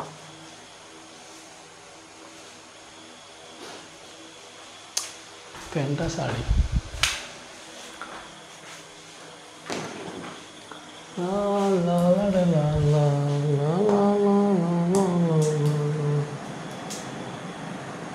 এটা মেবি ঠিকঠাকই আছে, অনেক বড়ই আছে, সমস্যা নাই, ঠিক আছে।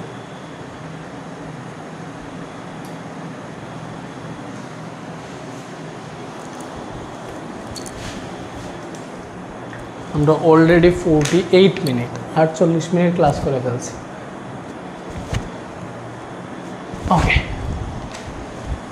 সো দেখো এইটা বলছে একটা রেল লাইনের 18 মিটার দৈর্ঘ্যের লোহার পাত ব্যবহৃত হয়েছে। দুটি পাতের মধ্যে 3 সেন্টিমিটার ফাঁকা রয়েছে। তাপমাত্রা স্বাভাবিকের চেয়ে 12 ডিগ্রি সেলসিয়াস বেড়ে গেল। আচ্ছা, বলছে বর্ধিত তাপমাত্রাকে ফারেনহাইট স্কেলে রূপান্তরিত করা। আচ্ছা, সো এখানে যদি বলতো এইটা যে বর্ধিত তাপমাত্রা ফারেনহাইট স্কেলে কত, মানে যে তাপমাত্রা বাড়ছে এটা ফারেনহাইট স্কেলে কত, মানে ফারেনহাইট স্কেলে কত বৃদ্ধি পেয়েছে, ওইটাও দিয়ে এরকম বলতো যে ফারেনহাইট স্কেলে কত বৃদ্ধি পেয়েছে, তখন হচ্ছে এরকম লিখতে হয় যে C/5 = F/9, জাস্ট এটা লিখলেই হইতো, ঠিক আছে।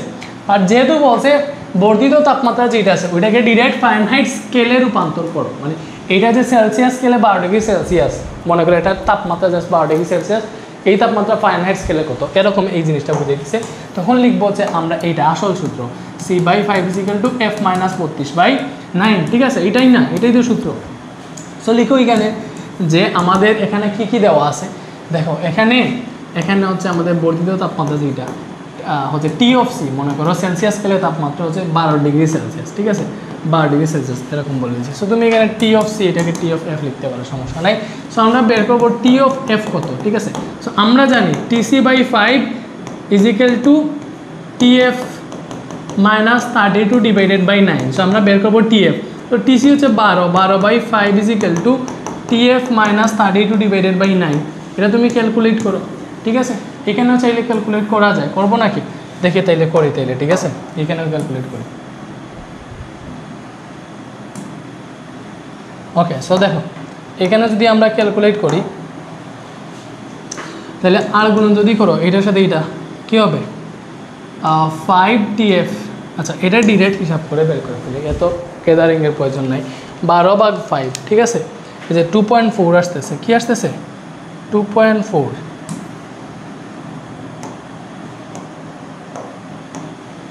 ওকে, এটা আসতেছে 2.4 আর গুণ। সো 2.4 ইজ এগুলো আসতেছে ভাইয়া TF মাইনাস 32 ডিভাইডেড বাই 9।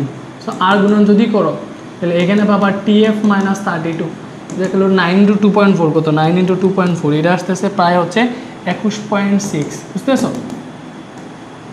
তাহলে টি অফ এফ হবে 21.6 প্লাস 32।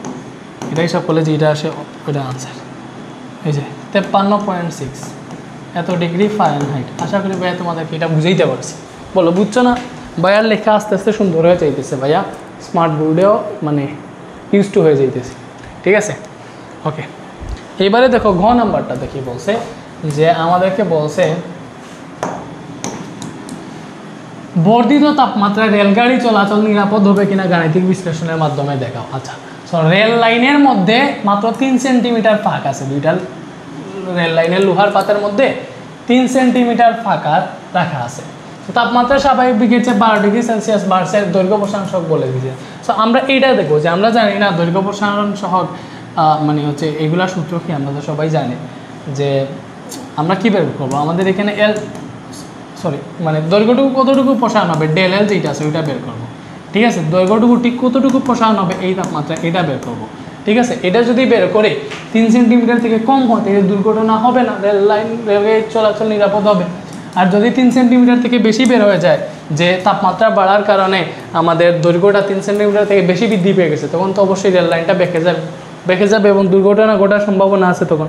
তো আমরা হচ্ছে এটা ভেবে শুনে মানে ভাবনা চিন্তা করে করা লাগবে, বুঝতেছ। ওকে, তাইলে দেখো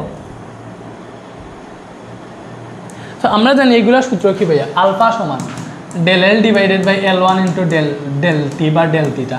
এইভাবে নতুন ভাইয়া তো সূত্র চেঞ্জ করে ফেলছে। সো এগুলো থেকে লিখো যে গ নাম্বার আমরা জানি হচ্ছে এখানে দেখো, এখানে আমাদের কি বলে দিচ্ছে ডেল টি মানে তাপমাত্রা কত বৃদ্ধি পাইছে 12 ডিগ্রি সেলসিয়াস। সো এখানে যদি তাপমাত্রা বৃদ্ধি থাকে 12 ডিগ্রি সেলসিয়াসকে 12 কেলভিন লেখা যায়, এগুলো জানো। বৃদ্ধি বললে কেলভিন যে কথা, সেলসিয়াস এই কথা, একই কথা। বাট এমনিতে শুধু যদি বলে এইটার তাপমাত্রা এত ডিগ্রি সেলসিয়াস, কেলভিন করলে কত, তখন 273 যোগ করা লাগে। যদি বলে দুইটা জিনিসের তাপমাত্রার পার্থক্য 12 ডিগ্রি সেলসিয়াস, কেলভিন স্কেলেও 12 কেলভিন হবে, এটা বুঝতেছো। আচ্ছা, সো এখানে আর কি লাগে হচ্ছে এটার দৈর্ঘ্য, রেল লাইনের দৈর্ঘ্য হচ্ছে 18 মিটার। 18 মিটার দৈর্ঘ্যের লোহার পাত, একটি রেল লাইনে 18 মিটার দৈর্ঘ্যের লোহার পাত ব্যবহৃত হয়েছে। তার মানে এখানে হচ্ছে L1 সমান 18 মিটার এবং হচ্ছে দেখো আলফা দৈর্ঘ্য প্রসারণ সহগ, লোহার না, লোহা হচ্ছে রেল লাইনের, তো লোহা হচ্ছে 11.6 into 10 inverse 6, 11.6 into 10 inverse 6 kelvin inverse 1, এটা হচ্ছে লোহার দৈর্ঘ্য প্রসারণ সহগ। তাহলে আমরা জানি অতএব আমরা জানি আলফা সমান del L divided by L1 del T, ঠিক আছে। সো আমরা বের করবো ডেল এল, আর গুণ করলে ডেল এল পাবো alpha into L1 into del T. তো জাস্ট মানগুলো লিখো 11.6 ইন্টু 10 ইনভার্স 6 ইন্টু L1 কত, L1 হচ্ছে 18 মিটার এবং ডেল টি হচ্ছে 12 কেলভিন। তো সেটা হিসাব করো আনসার পেয়ে যাবো, বুঝতেছো। সো 11.6 ইন্টু 10 ইনভার্স 6, 18 ইন্টু 12, তো কত আসতেছে জানো, এটা আসতেছে 2.5056 ইন্টু 10 ইনভার্স 3, বুঝতেছো। এত মিটার, সো এটাকে আমরা সেন্টিমিটারে নিব, 100 দিয়ে গুণ দিলেই সেন্টিমিটারে চলে যাবে নাকি, হ্যাঁ। আচ্ছা, এটা কি ঠিকঠাক মতো লিখছি আমি? 18 মিটার সেন্টিমিটার, ঠিকঠাক প্রতিটা লিখছি আশা করি। হ্যাঁ হয়েছে। তাহলে এটা আসতেছে আমাদের, দেখো সেন্টিমিটার নিলে আসে 0.25, হ্যাঁ 251 ওই যে এটাকে বাদ দিয়ে দিচ্ছি না জন্য এটা এক যোগ করেছি, এত সেন্টিমিটার। তাহলে এখানে যেটা আছে আমাদের, দেখো এই তাপমাত্রা 12 ডিগ্রি সেলসিয়াস তাপমাত্রা বৃদ্ধির জন্য মাত্র 0.251 সেন্টিমিটারের লাইনের দৈর্ঘ্য বৃদ্ধি পাবে। এটা এখানে দুইটা পাদের মধ্যে 3 সেন্টিমিটার ফাঁকা আছে। তাহলে যেহেতু ডেল এল যেটা আছে এটা 3 সেন্টিমিটার থেকে ছোট, অতএব দুর্ঘটনা ঘটবে না বা রেল চলাচল নিরাপদ হবে। ঠিক আছে, শেষ। নেক্সটে আসো। এই যে এটা কি বলছে দেখো আমাদের,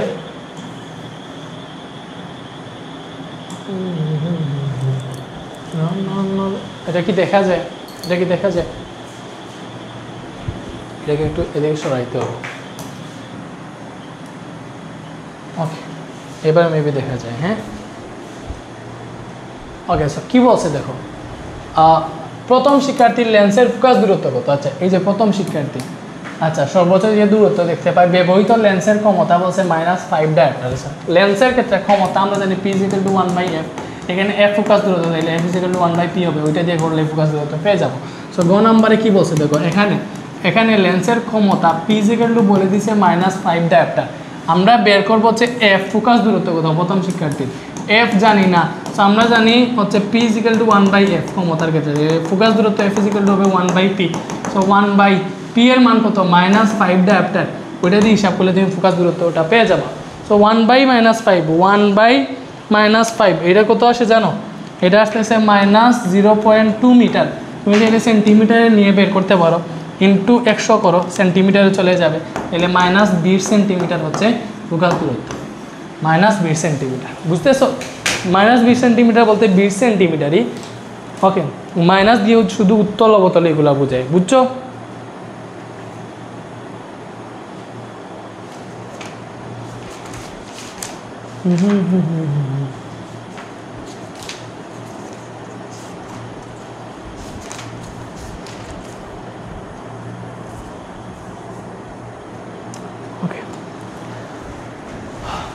এটা বোঝা গেছে আশা করি। তাইলে হচ্ছে গ নাম্বারটা দেখো। ওকে, বুঝতেছো?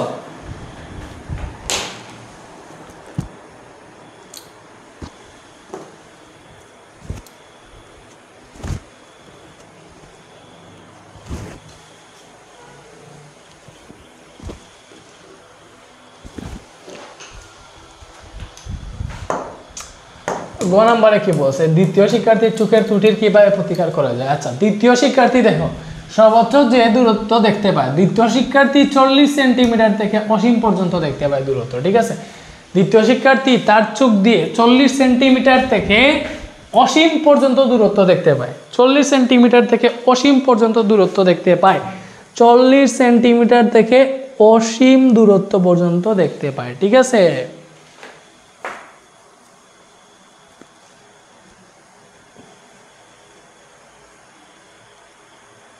ওকে। তাইলে আমরা জানি আমাদের দর্শনের হচ্ছে চোখ হচ্ছে 25 সেন্টিমিটার পর্যন্ত। ঠিক আছে, 25 সেন্টিমিটার থেকে হচ্ছে সব কিছু স্বাভাবিকভাবে দেখার কথা। ঠিক আছে, সো 25 সেন্টিমিটারের কম যদি সে হচ্ছে মানে মনে করো এর বেশি দূরত্ব, 25 সেন্টিমিটার থেকে বেশি, মনে করো 30 সেন্টিমিটার দূরত্বের বস্তু দেখতে পারে না বা 25 সেন্টিমিটার দূরত্বের বস্তু দেখতে পারে না, তার মানে তার হচ্ছে মানে সে কাছের জিনিস দেখতে পারে না। সে দেখো হচ্ছে 40 সেন্টিমিটার থেকে অসীম পর্যন্ত দেখতে পায়, তার মানে সে দূরের বস্তুগুলো স্পষ্ট দেখতে পায়, বাট কাছের বস্তুগুলো দেখতে পায় না। তার মানে দূরের বস্তু দেখতে পায়, তার মানে দীর্ঘদৃষ্টি। তার সমস্যা কি ভাইয়া? দীর্ঘদৃষ্টি। দ্বিতীয় শিক্ষার্থীর চোখের ত্রুটির কীভাবে প্রতিকার করা যায়? তাইলে তার ত্রুটিটা কি ভাইয়া? ত্রুটি হচ্ছে এখানে দীর্ঘদৃষ্টি। এবং দীর্ঘদৃষ্টি কেমনে প্রতিকার করে? দীর্ঘদৃষ্টি প্রতিকার করার জন্য হচ্ছে আমাদের উত্তল লেন্স লাগে।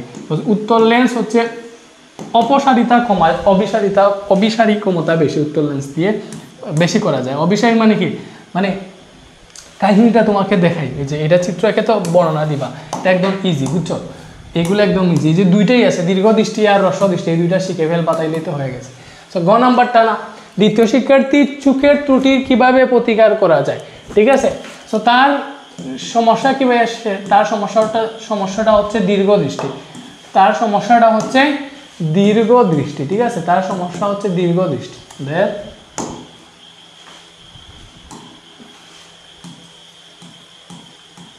ওকে, দীর্ঘদৃষ্টি, তার সমস্যাটা কি ভাইয়া দীর্ঘদৃষ্টি। তাহলে দীর্ঘদৃষ্টি প্রতিকার করা যায় কিভাবে? উত্তল লেন্স ব্যবহার করে, উত্তল লেন্স ব্যবহার করে। ওকে, দীর্ঘদৃষ্টি কেন হয়? ফোকাস দূরত্ব বেড়ে গেলে, অপসারী ক্ষমতা বেড়ে গেলে, এগুলোর জন্য দীর্ঘদৃষ্টি হয়, তোমরা জানো। সো এক্ষেত্রে ভাইয়া তোমাদেরকে চিত্র এঁকে বুঝাই। মনে করো আমাদের চোখ, থিঙ্ক অ্যাবাউট দ্যাট, এটা হচ্ছে আমাদের চোখ, ঠিক আছে, আমি ঠিকঠাক মতো আঁকতে পারবো না, তারও দেখিলাম। এটা মনে করো হচ্ছে আমাদের চোখ, ঠিক আছে, কালো দিয়েই আঁকি। এটা মনে করো হচ্ছে আমাদের স্বাভাবিকভাবে চোখ, ঠিক আছে। ওকে, সো চোখের ভেতরে হচ্ছে একটা লেন্স দেয়, এই যে চোখের ভেতরে এই যে মানে আমরা দিলাম, মনে করো চোখের ভেতরে ওই যে লেন্স যেটা, ঠিক আছে। ওকে, এবারে এটা হচ্ছে আমাদের ওই যে কি বলে, কালার, অন্য কালার দেয়, বুঝতে সুবিধা হবে। ওকে,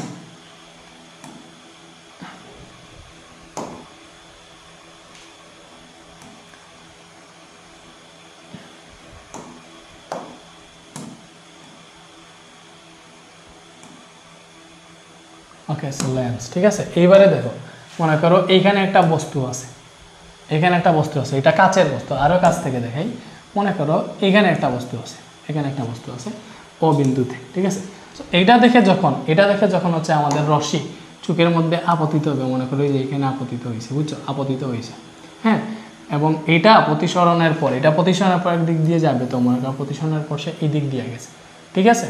ওকে, এবং এইখান থেকে আরেকটা রশ্মি মনে করো চোখে আপতিত হয়েছে, এই যে এখানে আপতিত হয়েছে, এটা প্রতিসরণের পর, এটা হচ্ছে প্রতিসরণের পর,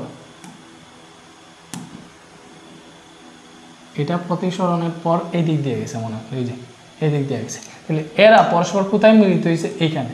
কোথায় মিলিত হয়েছে? এইখানে। সো এই যে এখানে মিলিত হয়েছে, এটা এখানে মিলিত হয়েছে, তাইলে দেখো রেটিনা হচ্ছে এইখানে, মিলিত হওয়ার কথা ছিল এখানে, বাট মিলিত হয়েছে পেছনে, তার মানে এখানে সমস্যা হয়েছে, মানে ঠিকঠাক জায়গায় মিলিত হয় নাই, এই জন্য সে কাছ থেকে কোনো বস্তু আসলে এটা দেখতে পারে না। সো দূরের বস্তুগুলো দেখতে পাই কেমনে? সো আরেকটা চিত্র আঁকা লাগবে, তিনটা চিত্র একে এগুলো বুঝিয়ে দিও, ঠিক আছে। সো আমি এটাকে কপি করে ফেলি, ঠিক আছে, এটাকে কপি করে ফেলছি, বুঝছো,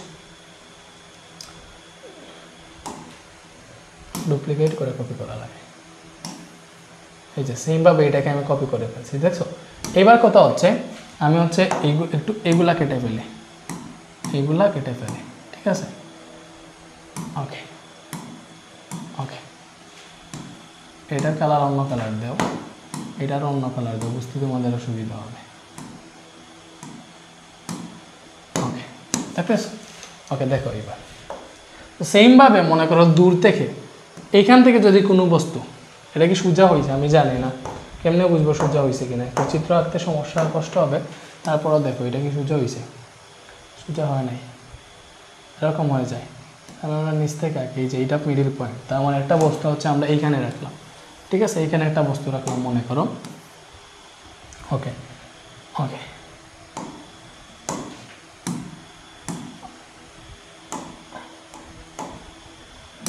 দেখো এইখান থেকে কোনো বস্তু, দূর থেকে যদি কোনো বস্তু হচ্ছে চোখের মধ্যে পড়ে, ঠিক আছে, এইখানে পড়ছে মনে করো, তাহলে এটা প্রতিসরণের পর এদিক দিয়ে গেছে, থিঙ্ক অ্যাবাউট দ্যাট, এইটা এদিক দিয়ে গেছে, এবং আরেকটা রশ্মি এখানে হচ্ছে মনে করো,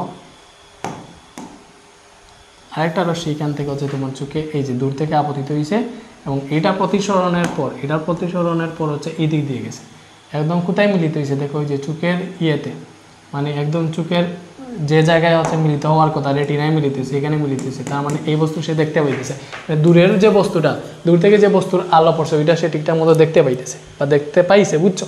ওকে, সো দূরের বস্তু হয়েছে, এটা মনে করো 40 সেন্টিমিটার থেকে কম দূরত্ব, এটা 40 সেন্টিমিটার থেকে বেশি দূরত্ব, এটা দেখতে পাইছে, কাছে জিনিস দেখতে পায় নাই, কেন দেখতে পায় নাই? হচ্ছে রেটিনায় মিলিত হয় নাই, মানে রেটিনার পেছনে গিয়ে মিলিত হয়, ঠিক আছে। আর হ্রস্ব দৃষ্টি হলে রেটিনার সামনে মিলিত হয়, এবং হ্রস্ব দৃষ্টি দূরীকরণের জন্য অবতল লেন্স ব্যবহার করি, এটা দীর্ঘ দৃষ্টির জন্য উত্তল লেন্স ব্যবহার করতেছি। সো এইটার প্রতিকার কেমনে করবা? সেমভাবে ভাইয়া দেখো, এটাকে আবার সিলেক্ট করছি, সো এটাকে ডুপ্লিকেট করে এইখানে নিয়ে আসি, ঠিক আছে, এই যে মনে করো আবার এটাকে আমি এখানে নিয়ে আসলাম। সো এটাকে এবার হচ্ছে আমরা ইয়ে করব, এটার প্রতিকার করব কেমনে?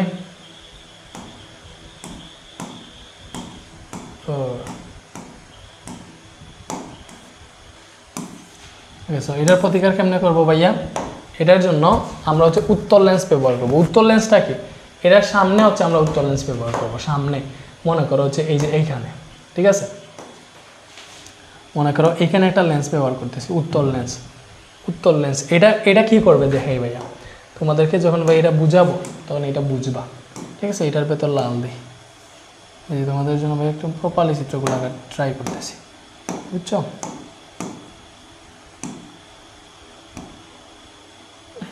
যে হয়েছে না? হয়েছে। এইবারে দেখো, এইবার হচ্ছে মনে করো কাছ থেকে, এই যে এটা যেরকম কাছে ছিল এরকম কাছ থেকে যখন বস্তু আসবে, এটা মিডিল হয়েছে, মিডিল হয়েছে,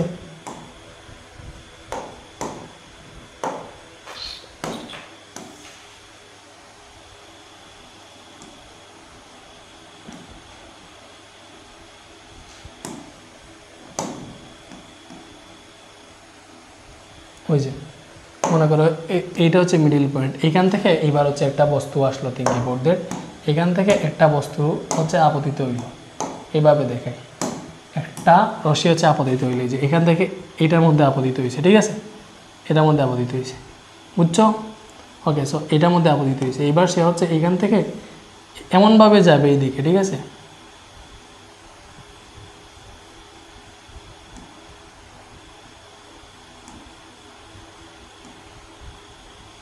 যে মনে করো চোখের এইখানে এইভাবে গেছে, দেন হচ্ছে সে এখান থেকে এই দিক দিয়ে যাবে, একটু বাঁকা হয়ে গেছে না? দেখো এখান থেকে এরকমভাবে গেছিলো, পরে একটু বাঁকাই গেছে, ঠিক আছে, এদিক দিয়ে যাবে। আরেকটা রশ্মি এখান থেকে এইখানে মনে করো আপতিত হয়েছে, বুঝছো? ওকে, এবং সেইটাকে একটু কমাই দিবে আর কি, এটা একটু কমাই দিবে, এতটুকু আসলো মনে করো এখান থেকে এইভাবে আপতিত হচ্ছে এইখানে। ওকে,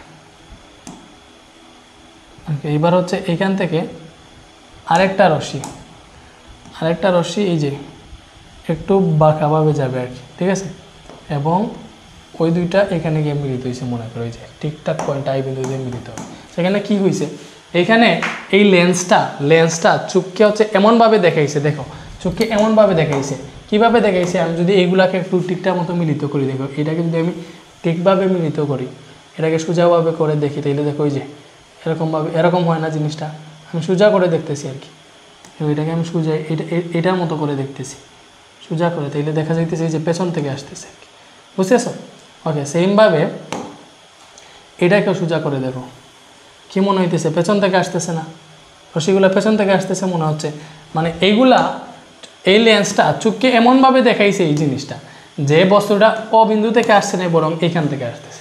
দেখো এগুলাকে যদি তুমি পেছনের দিকে এইভাবে ইয়ে করো, দেখো এটাকে যদি আমরা হচ্ছে পেছনের দিকে দিয়ে দেখি, এই যে এটা হচ্ছে লেন্সটা, এই যে আমাদের মেইনলি কাছের বিন্দু থেকে এরকমভাবে যাওয়ার কথা ছিল, বাট লেন্সটা একটু বাঁকাই দিছে এবং চোখকে বুঝাইছে যে এটা আসলে কাছের বিন্দু থেকে আসতেছে না, বরং দূরের বিন্দু থেকে আসতেছে, এবং তখন হচ্ছে চোখ এটাকে দেখতে পারে, বুঝতেছো? ভাই জিনিসটা বুঝিয়ে দিতে পারছি। এই তিনটা চিত্র একে দিয়ে বর্ণনা যদি দিতে পারো, তোমাদের মার্কস কেউ আটকাইতে পারবে না, তোমরা প্রপার মার্কস পাবা, বুঝতেছো? ভাইয়া বুঝাইতে পারছি? ভাইয়া বুঝাইতে পারছি? ঠিক আছে না?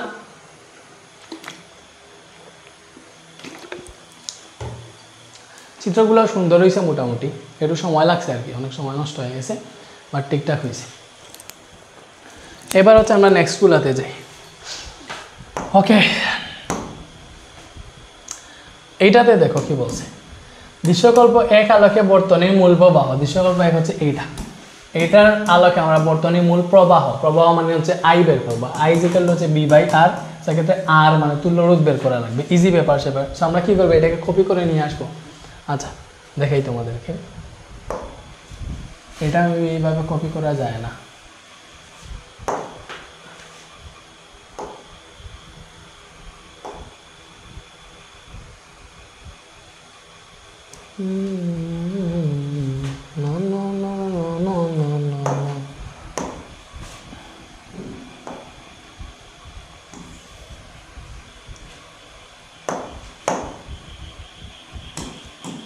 ওকে। সো এটার চিত্র আঁকো আগে, আমরা ফার্স্টে এই চিত্রটা আঁকি।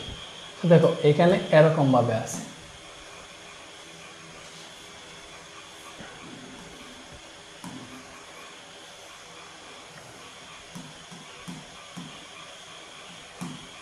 এটা দিছে 12 ভোল্ট আর কি ব্যাটারি। হ্যাঁ, এবং এখান থেকে আরেকটা রোধ এইভাবে আছে এটা। এটা এবার হচ্ছে মনে করো আমরা ধরলাম এটা R1, এটা হচ্ছে R2, এটা R3, এইটা মনে করো R4। সো তুমি এখান থেকে দেখতেছো ইজিলি কি দেখতেছি, এই যে এই দুইটা হচ্ছে কিভাবে আছে, এই দুইটা প্রথমে শ্রেণীতে আছে, এই দুইটা শ্রেণীতে আছে।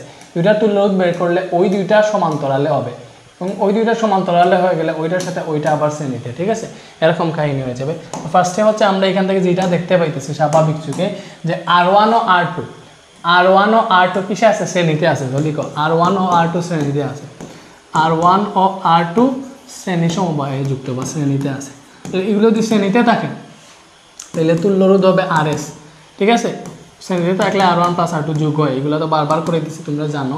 সো R1 কত, এই যে এটাও 2 আর এটা হচ্ছে 3। So 2 + 3 = 5, 2 + 3 = 5 omega. সো এইবার কি হয়েছে কাহিনী ভাই তোমাদেরকে বুঝাই, এটাকে সিলেক্ট করি, একটু হচ্ছে ডুপ্লিকেট করে দেখাই, এখানে নিয়ে আসি, এই যে এখানে আনছে না, দেখো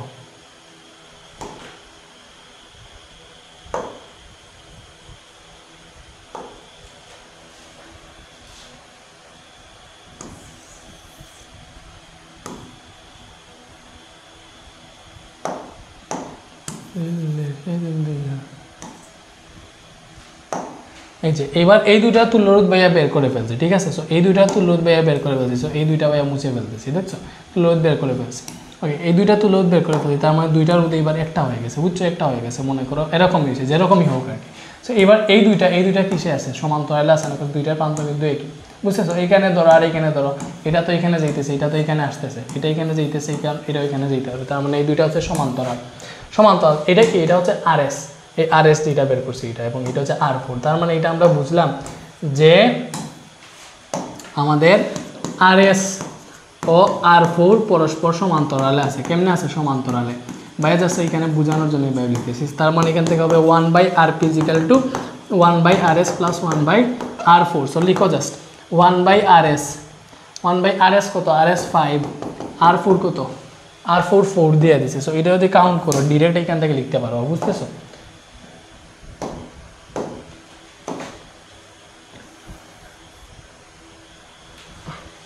ওকে, সো এখান থেকে ক্যালকুলেটর দিয়ে এটা হিসাব করো, এটা যদি হিসাব করো যে 1/5 + 1/4, এটা আসতেছে তোমার 9/20, তার মানে 1/RP যেটা, ঠিক আছে,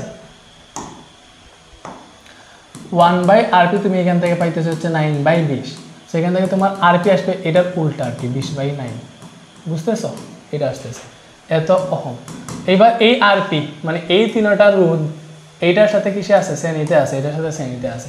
তো লিখো RP ও R3 শ্রেণীতে আছে, কিসে আছে, শ্রেণীতে আছে। শ্রেণীতে থাকলে হবে তুল্য রোধ RS2, মনে করো এই RP + R3 যোগ হবে, এটা হচ্ছে 20/9, এবং R3 কত, R3 হচ্ছে দেওয়া আছে 2, এই দুটো যদি যোগ করে দিলে কত আসে, 20/9 + 2, এটা আসতেছে 4.22 ওমেগা। সো আমরা তুল্য রোধ পেয়ে গেছি।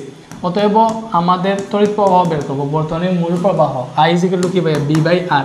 B হচ্ছে ওই যে বর্তনীর এটার ইউব যেটা 12 ভোল্ট, ঠিক আছে, 12, তুল্য রোধ 4.22 বের হয়েছে, ওইটা হিসাব করলে পাবা 2.8436 এত এম্পিয়ার, বুঝছো। এইটা হচ্ছে বর্তনীর মূল প্রবাহ যেটা। আশা করি ভাই তোমাদেরকে বুঝাইতে পারছি, ঠিক আছে। এটা কত, কোনটা,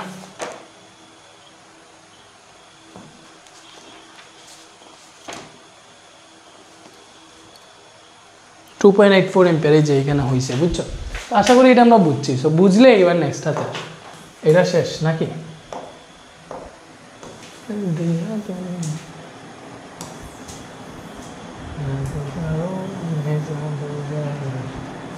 ওকে, সো গ নাম্বারে দেখো বলছে আমাদেরকে দৃশ্যকল্প 2 এর আলোকে অক্টোবর মাসে বিদ্যুৎ অফিস থেকে রিমির পরিবার এত টাকা বিদ্যুৎ বিল হলে বিলের সঠিকতা নির্ণয় করবো। দৃশ্যকল্প 2 কই, এইটা রিমিদের বাসায় প্রতিদিন 60 ওয়াট 220 ভোল্ট এর বাতি 5 ঘন্টা, 3টি 40 ওয়াট 220 ভোল্টের বাতি 6 ঘন্টা এবং এত ওয়াটের ফ্যান 12 ঘন্টা চলে, প্রতি ইউনিট বিদ্যুতের মূল্য দেওয়া আছে। সো আমরা দেখব কি বলছে অক্টোবর মাসে তাদের বিদ্যুৎ মানে বিল আছে 325 টাকা, এটা সঠিক কিনা এটা বের করবো। সো এইগুলা কোন সূত্র দিয়ে বের করে ভাইয়া?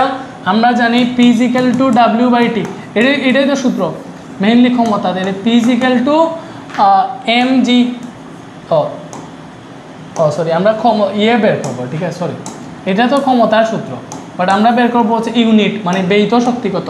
আমরা জানি W = PT, একদম যদি কিলোওয়াট আওয়ারে বের করতে চাই তাহলে W = PT/1000, এটা দিয়ে বের করি যে W = PT/1000। এখানে T যেটা T হচ্ছে ঘন্টায় হিসাব করি, তাইলে হচ্ছে আমাদের বের হয়ে যাবে, ঠিক আছে, বুঝতেছো ব্যাপারটা?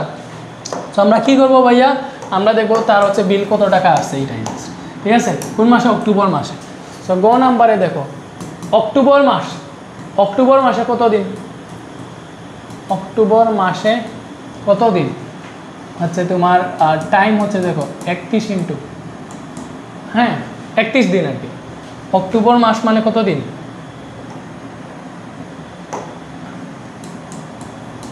31 দিন, এটা মনে রাখো। এবার হচ্ছে দেখো রিমিদের বাসায় প্রতিদিন একটা 60 ওয়াট 220 ভোল্টের বাতি 5 ঘন্টা, আবার এইটা আবার 6 ঘন্টা, উল্টাপাল্টা টাইমের হিসাব বলে দিচ্ছে। তার মানে আমরা প্রতিটার আলাদাভাবে বের করবো যে এইটার একদিনে কত ইউনিট বিদ্যুৎ খরচ হয়। এই 3টা বাতি যে জ্বলে, এই 3টা বাতি একদিনে কত ইউনিট খরচ হয়, এবং এই একটা ফ্যান থেকে কত ইউনিট খরচ হয়। সো লিখো একটা বাতি 5 ঘন্টা, ওকে। সো লিখো প্রথম বাতির ব্যয়িত শক্তি, বাতির একদিনে ব্যয়িত শক্তি, ঠিক আছে, একদিনে ব্যয়িত শক্তি। সো ওইটা মনে করো হচ্ছে আমাদের W1। সো W1 = কি হবে? PT/1000, এটাই তো। সো প্রথম বাতির ক্ষমতা কত ভাইয়া? 60 ওয়াট লিখে না, তাহলে 60 ওয়াট ইন্টু টাইম কত? এটা প্রতিদিন 5 ঘন্টা চলে, তাহলে 5/1000। এখানে একটা ইউনিট পাবো, কত ইউনিট পাইলাম? 60 × 5 ভাগ হচ্ছে 1000।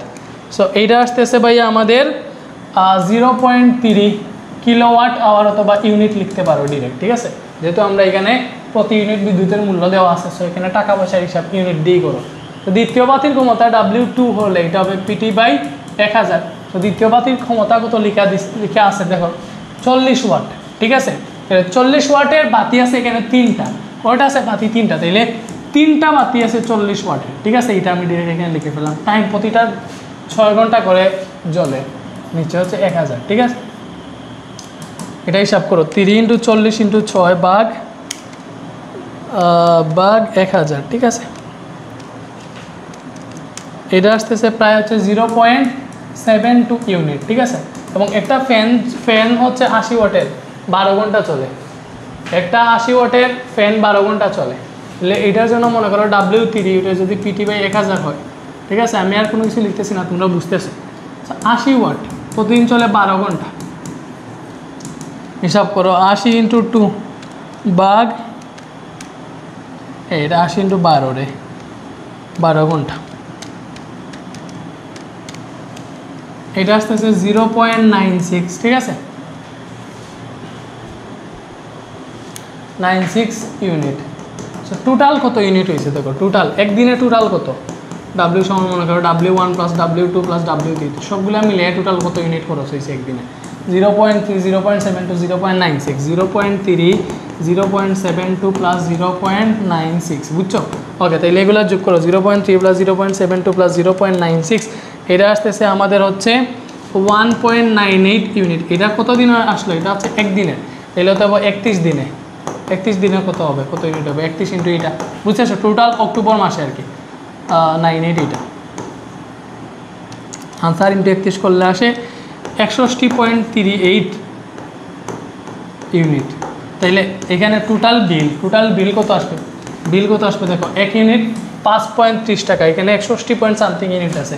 এটাকে তুমি হচ্ছে 1 ইউনিট কত দিয়ে গুণ দাও, মানে 1 ইউনিট এত টাকা, তাইলে 61 ইউনিট বেশি হবে না গুণ হবে 5.30। তো এটা যদি গুণ দাও তাহলে আনসার × 5.30 কত আসে ভাইয়া? 325.31 টাকা, ঠিক আছে। রিমিদের বিদ্যুৎ বিল হচ্ছে সঠিক না? একদম সঠিক বেরোয়েছে, বুঝছো?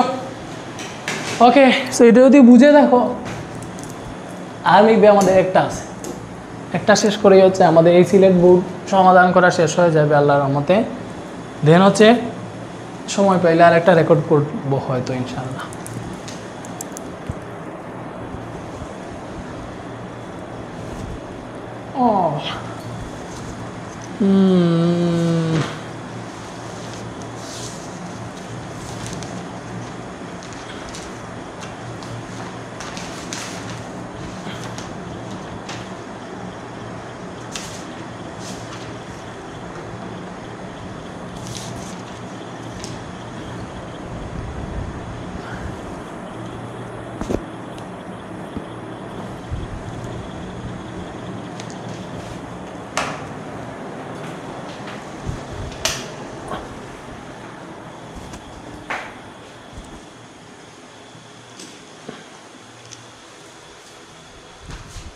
ওকে, সো দেখো এটা আমাদের কি বলছে এখানে,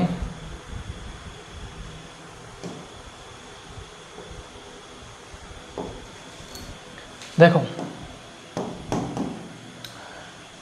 সেকেন্ডারি কুণ্ডলীর প্রবাহ নির্ণয় করে, এটা ট্রান্সফরমারের প্রাইমারি সেকেন্ডারি কুণ্ডলীর ভোল্টেজ দেওয়া আছে, সামথিং দেওয়া আছে। সো এইগুলার ক্ষেত্রে আমি ভাই সবসময় বলছি, প্রতিটা ভিডিওতেই বলি, একটা সূত্র মনে রাখবা, NP/NS = BP/BS = IS/IT। শেষ, একটা সূত্র মনে রাখা সম্পূর্ণটা ক্লিয়ার হয়ে গেছে, ঠিক আছে।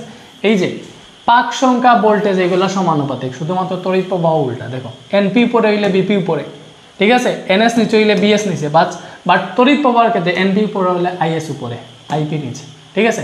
BP উপরে হলে IS উপরে, IP নিচে। তার মানে BS উপরে হলে BS/BP = IP/IS, মানে এগুলা উল্টা। তড়িৎ প্রবাহের ক্ষেত্রে উল্টা এবং পাক সংখ্যা ভোল্টেজ হচ্ছে সমান, এটা মনে রাখলেই হয়ে যাবে, ঠিক আছে। সো দেখো এটা কি বলছে, আমাদের সেকেন্ডারি কুণ্ডলীর প্রবাহ মানে কি IS নির্ণয় করব, সেকেন্ডারি কুণ্ডলীর প্রবাহ IS, বুঝতেছো? প্রাইমারি সেকেন্ডারি, ওকে, মুখ্য গৌণ, সেকেন্ডারি মানে গৌণ কুণ্ডলী। সো ট্রান্সফরমারের প্রাইমারি ও সেকেন্ডারি কুণ্ডলীর ভোল্টেজ দেওয়া আছে 210 ভোল্ট আর 700 ভোল্ট। 210 ভোল্ট হচ্ছে এটা প্রাইমারি কুণ্ডলীর ভোল্টেজ BP, 700 ভোল্ট হচ্ছে সেকেন্ডারি ভোল্টেজ BS। তাহলে BP/BS দেওয়া আছে, আমরা IS বের করব। আমরা জানি IS/IP = BP/BS। কেন? কজ IS উপরে হইলে BP উপরে হবে, এগুলা ব্যস্তানুপাতিক সম্পর্ক। তাহলে IS = হবে, দেখো BP/BS আছে, IP গুণ হয়ে আসলো, বুঝতেছো? ওকে, তাহলে BP কত? এই যে 210, BS কত? BS হচ্ছে 700, IP কত? এই যে প্রাইমারি কুণ্ডলীর পাক সংখ্যা 30 এবং তড়িৎ প্রবাহ হচ্ছে 0.83, তার মানে IP মুখ্য কুণ্ডলীর প্রবাহ 0.83 অ্যাম্পিয়ার, বুঝতেছো ভাইয়ারা? ওকে, তাহলে 0.83 এটা হিসাব করলে কত আসে দেখো,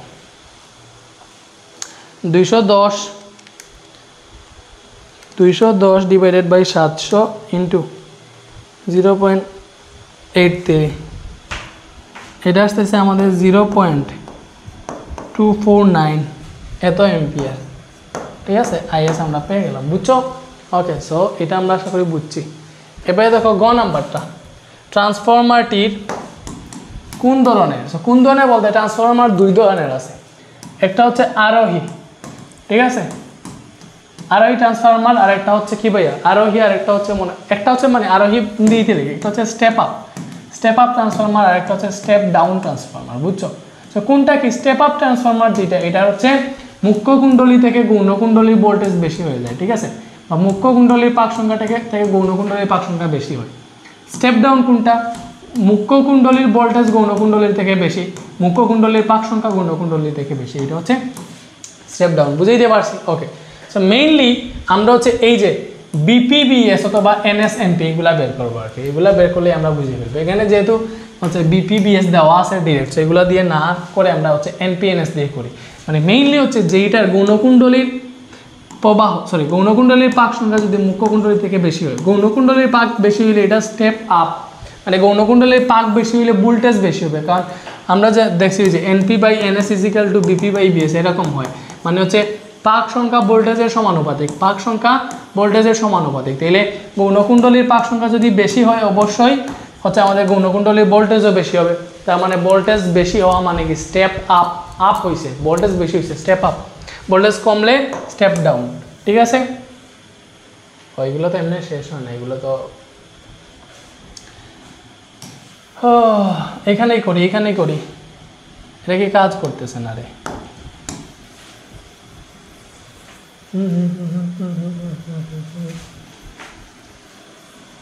दिया तुमने बाजीगरों में बाजीगर। সো আমরা কি করব, গৌণকুণ্ডলীর হচ্ছে পাক সংখ্যা বের করব। সো আমরা লিখবো যে NS by NP equal to আমরা জানি BS বাই BP হবে, যেহেতু হচ্ছে আমরা গৌণকুণ্ডলীর বের মানে পাক সংখ্যার ক্ষেত্রে এগুলো সমানুপাতিক। NS উপরে লিখছি, BS উপরে লেখা লাগবে, আর NSটা বের করা জরুরি, ঠিক আছে। সো NS হবে BS বাই BP এবং NPটা হচ্ছে এখানে গুণ হয়ে আসবে, বুঝতেছো। BS কত 700, BP হচ্ছে 210 এবং NP কত মুখ্য কুণ্ডলীর পাক সংখ্যা, যে প্রাইমারি কুণ্ডলীর পাক সংখ্যা 30। সো এটা তুমি হিসাব করো, এটা হিসাব করলে কত আসে দেখো। এই চ্যাপ্টার অনেক ইজি এবং এই চ্যাপ্টার থেকে প্রায় প্রতিটা চ্যাপ্টারে কোয়েশ্চেন হইতেছে, প্রতিটা বোর্ডে কোয়েশ্চেন আসছে, বুঝতেছো কত ইম্পর্টেন্ট ছিল এই সহজ একটা চ্যাপ্টার। সো এটা 100 আসছে দেখো, তাহলে যেহেতু এখানে দেখো এখানে আমাদের ওই যে গৌণকুণ্ডলীর পাক সংখ্যা NS is greater than NP। দেখো মুখ্য কুণ্ডলীর পাক সংখ্যা ছিল হচ্ছে 30, গৌণকুণ্ডলীর 100 বের হয়েছে, তার মানে গৌণকুণ্ডলীর পাক সংখ্যা বেশি, তাইলে অতএব গৌণকুণ্ডলী ভোল্টেজও গৌণকুণ্ডলীর মুখ্যকুণ্ডলীর পাক সংখ্যা থেকে বেশি হবে, ঠিক আছে। এবং এমনিতেই এখানে এটা দেওয়াই আছে, বুঝছো। তো পাক সংখ্যা দিয়ে মেইন, তাইলে যেহেতু গৌণকুণ্ডলীর পাক সংখ্যা বেশি হয়েছে, তার মানে এটা স্টেপ আপ, মানে ভোল্টেজ বাড়বে, এটা হচ্ছে স্টেপ আপ ট্রান্সফরমার, ঠিক আছে। স্টেপ আপ আরোহী ট্রান্সফরমার, এই যে এইটাই শেষ না, বুঝছো সবাই? আশা করি বুঝছো, বুঝলেই হয়েছে। এবং যদি বুঝে থাকো তাইলে ইনশাল্লাহ যারা হচ্ছে ভাই এখন তো শুধুমাত্র ভাইয়ের সিকিউ সলভিং ক্লাস দেখছো, বেসিক থেকে ভাইয়ের সাথে যদি পড়ো একদম পূর্ণাঙ্গ প্রস্তুতি 100 করতে চাইলে ভাইয়ার বেসিক টু প্রো কোর্স যেগুলো, এগুলো আর বিকল্প নাই, বেসিক টু প্রো, ঠিক আছে। আর পরে যদি মনে করো তোমার বেসিক সব ক্লিয়ার আছে, ঠিক আছে, তাইলে রিভিশনের দরকার, তাইলে ইনশাল্লাহ টেস্টের পরে ভাইয়ার রিভিশন কোর্স আসবে, ওইটার খোঁজখবর নিয়ে ওইটাতে ভর্তি হয়, রিভিশন কোর্স, ঠিক আছে। ওকে, সো ওইগুলোতে কিন্তু ভাইয়া পড়াই, তোমাদের খুব যত্ন নিয়েই পড়াই, ভালোভাবেই পড়াই, যাতে হচ্ছে ভালো রেজাল্ট করতে পারো। ভাই হচ্ছে 23কে পড়াইছি, 24কে পড়াইছি, ঠিক আছে, ওরা অনেক ভালো রেজাল্ট করছে। সো ইনশাল্লাহ তোমরা যারা 25, তোমরা ভালো সার্ভিস পাবা ভাইয়ার কাছ থেকে। সো যারা কোর্সে ভর্তি হতে চাও এই নাম্বারে যোগাযোগ করি, 01309270101, সরি 01309270105, এটা হচ্ছে হোয়াটসঅ্যাপ। সো এটাতে মেসেজ দিলেই অ্যাডমিন তোমাদেরকে রিপ্লাই করবে এবং ইনশাল্লাহ মানে তোমরা হচ্ছে কোর্স সম্পর্কে জানতে পারবা। আচ্ছা, সো এমনিতে তো বুঝছো ভাইয়া যে পড়াইছে এগুলো তো বুঝছো, না বুঝার তো কোনো কিছু নাই আশা করি, ঠিক আছে। আশা করি যা পড়াইছে বুঝছো। সো বুঝে থাকলে তো মনে করো হয়েছেই। আরও ভাইয়ার অনেক ক্লাস আছে, তুমি চাইলে ভাইয়ের বেসিক টু প্রো কোর্সের ডেমো ক্লাসও দেখতে পারবো, ওইগুলো তুমি প্লে লিস্টে গিয়ে একটু চেক করিও, ঠিক আছে। এখন তো নেট নাই, নাইলে দেখাইতে পারতাম, ঠিক আছে। ওকে, সো ভালো থাকো সবাই, আল্লাহ হাফেজ, খুদা হাফেজ, ভালো থাকো। ওকে, আমরা হচ্ছে পরবর্তীতে আরেকটা ভিডিও রেকর্ড করব ওইটাতে, এবং তোমাদের মেবি পদার্থের সবগুলা বোর্ড দেওয়ার পরে রসায়নেরও দিব 24 সালে। সো আশা করি তোমরা ভালো একটা সার্ভিস পাবা ইনশাল্লাহ এখান থেকে। ভালো থাকো সবাই, আল্লাহ হাফেজ।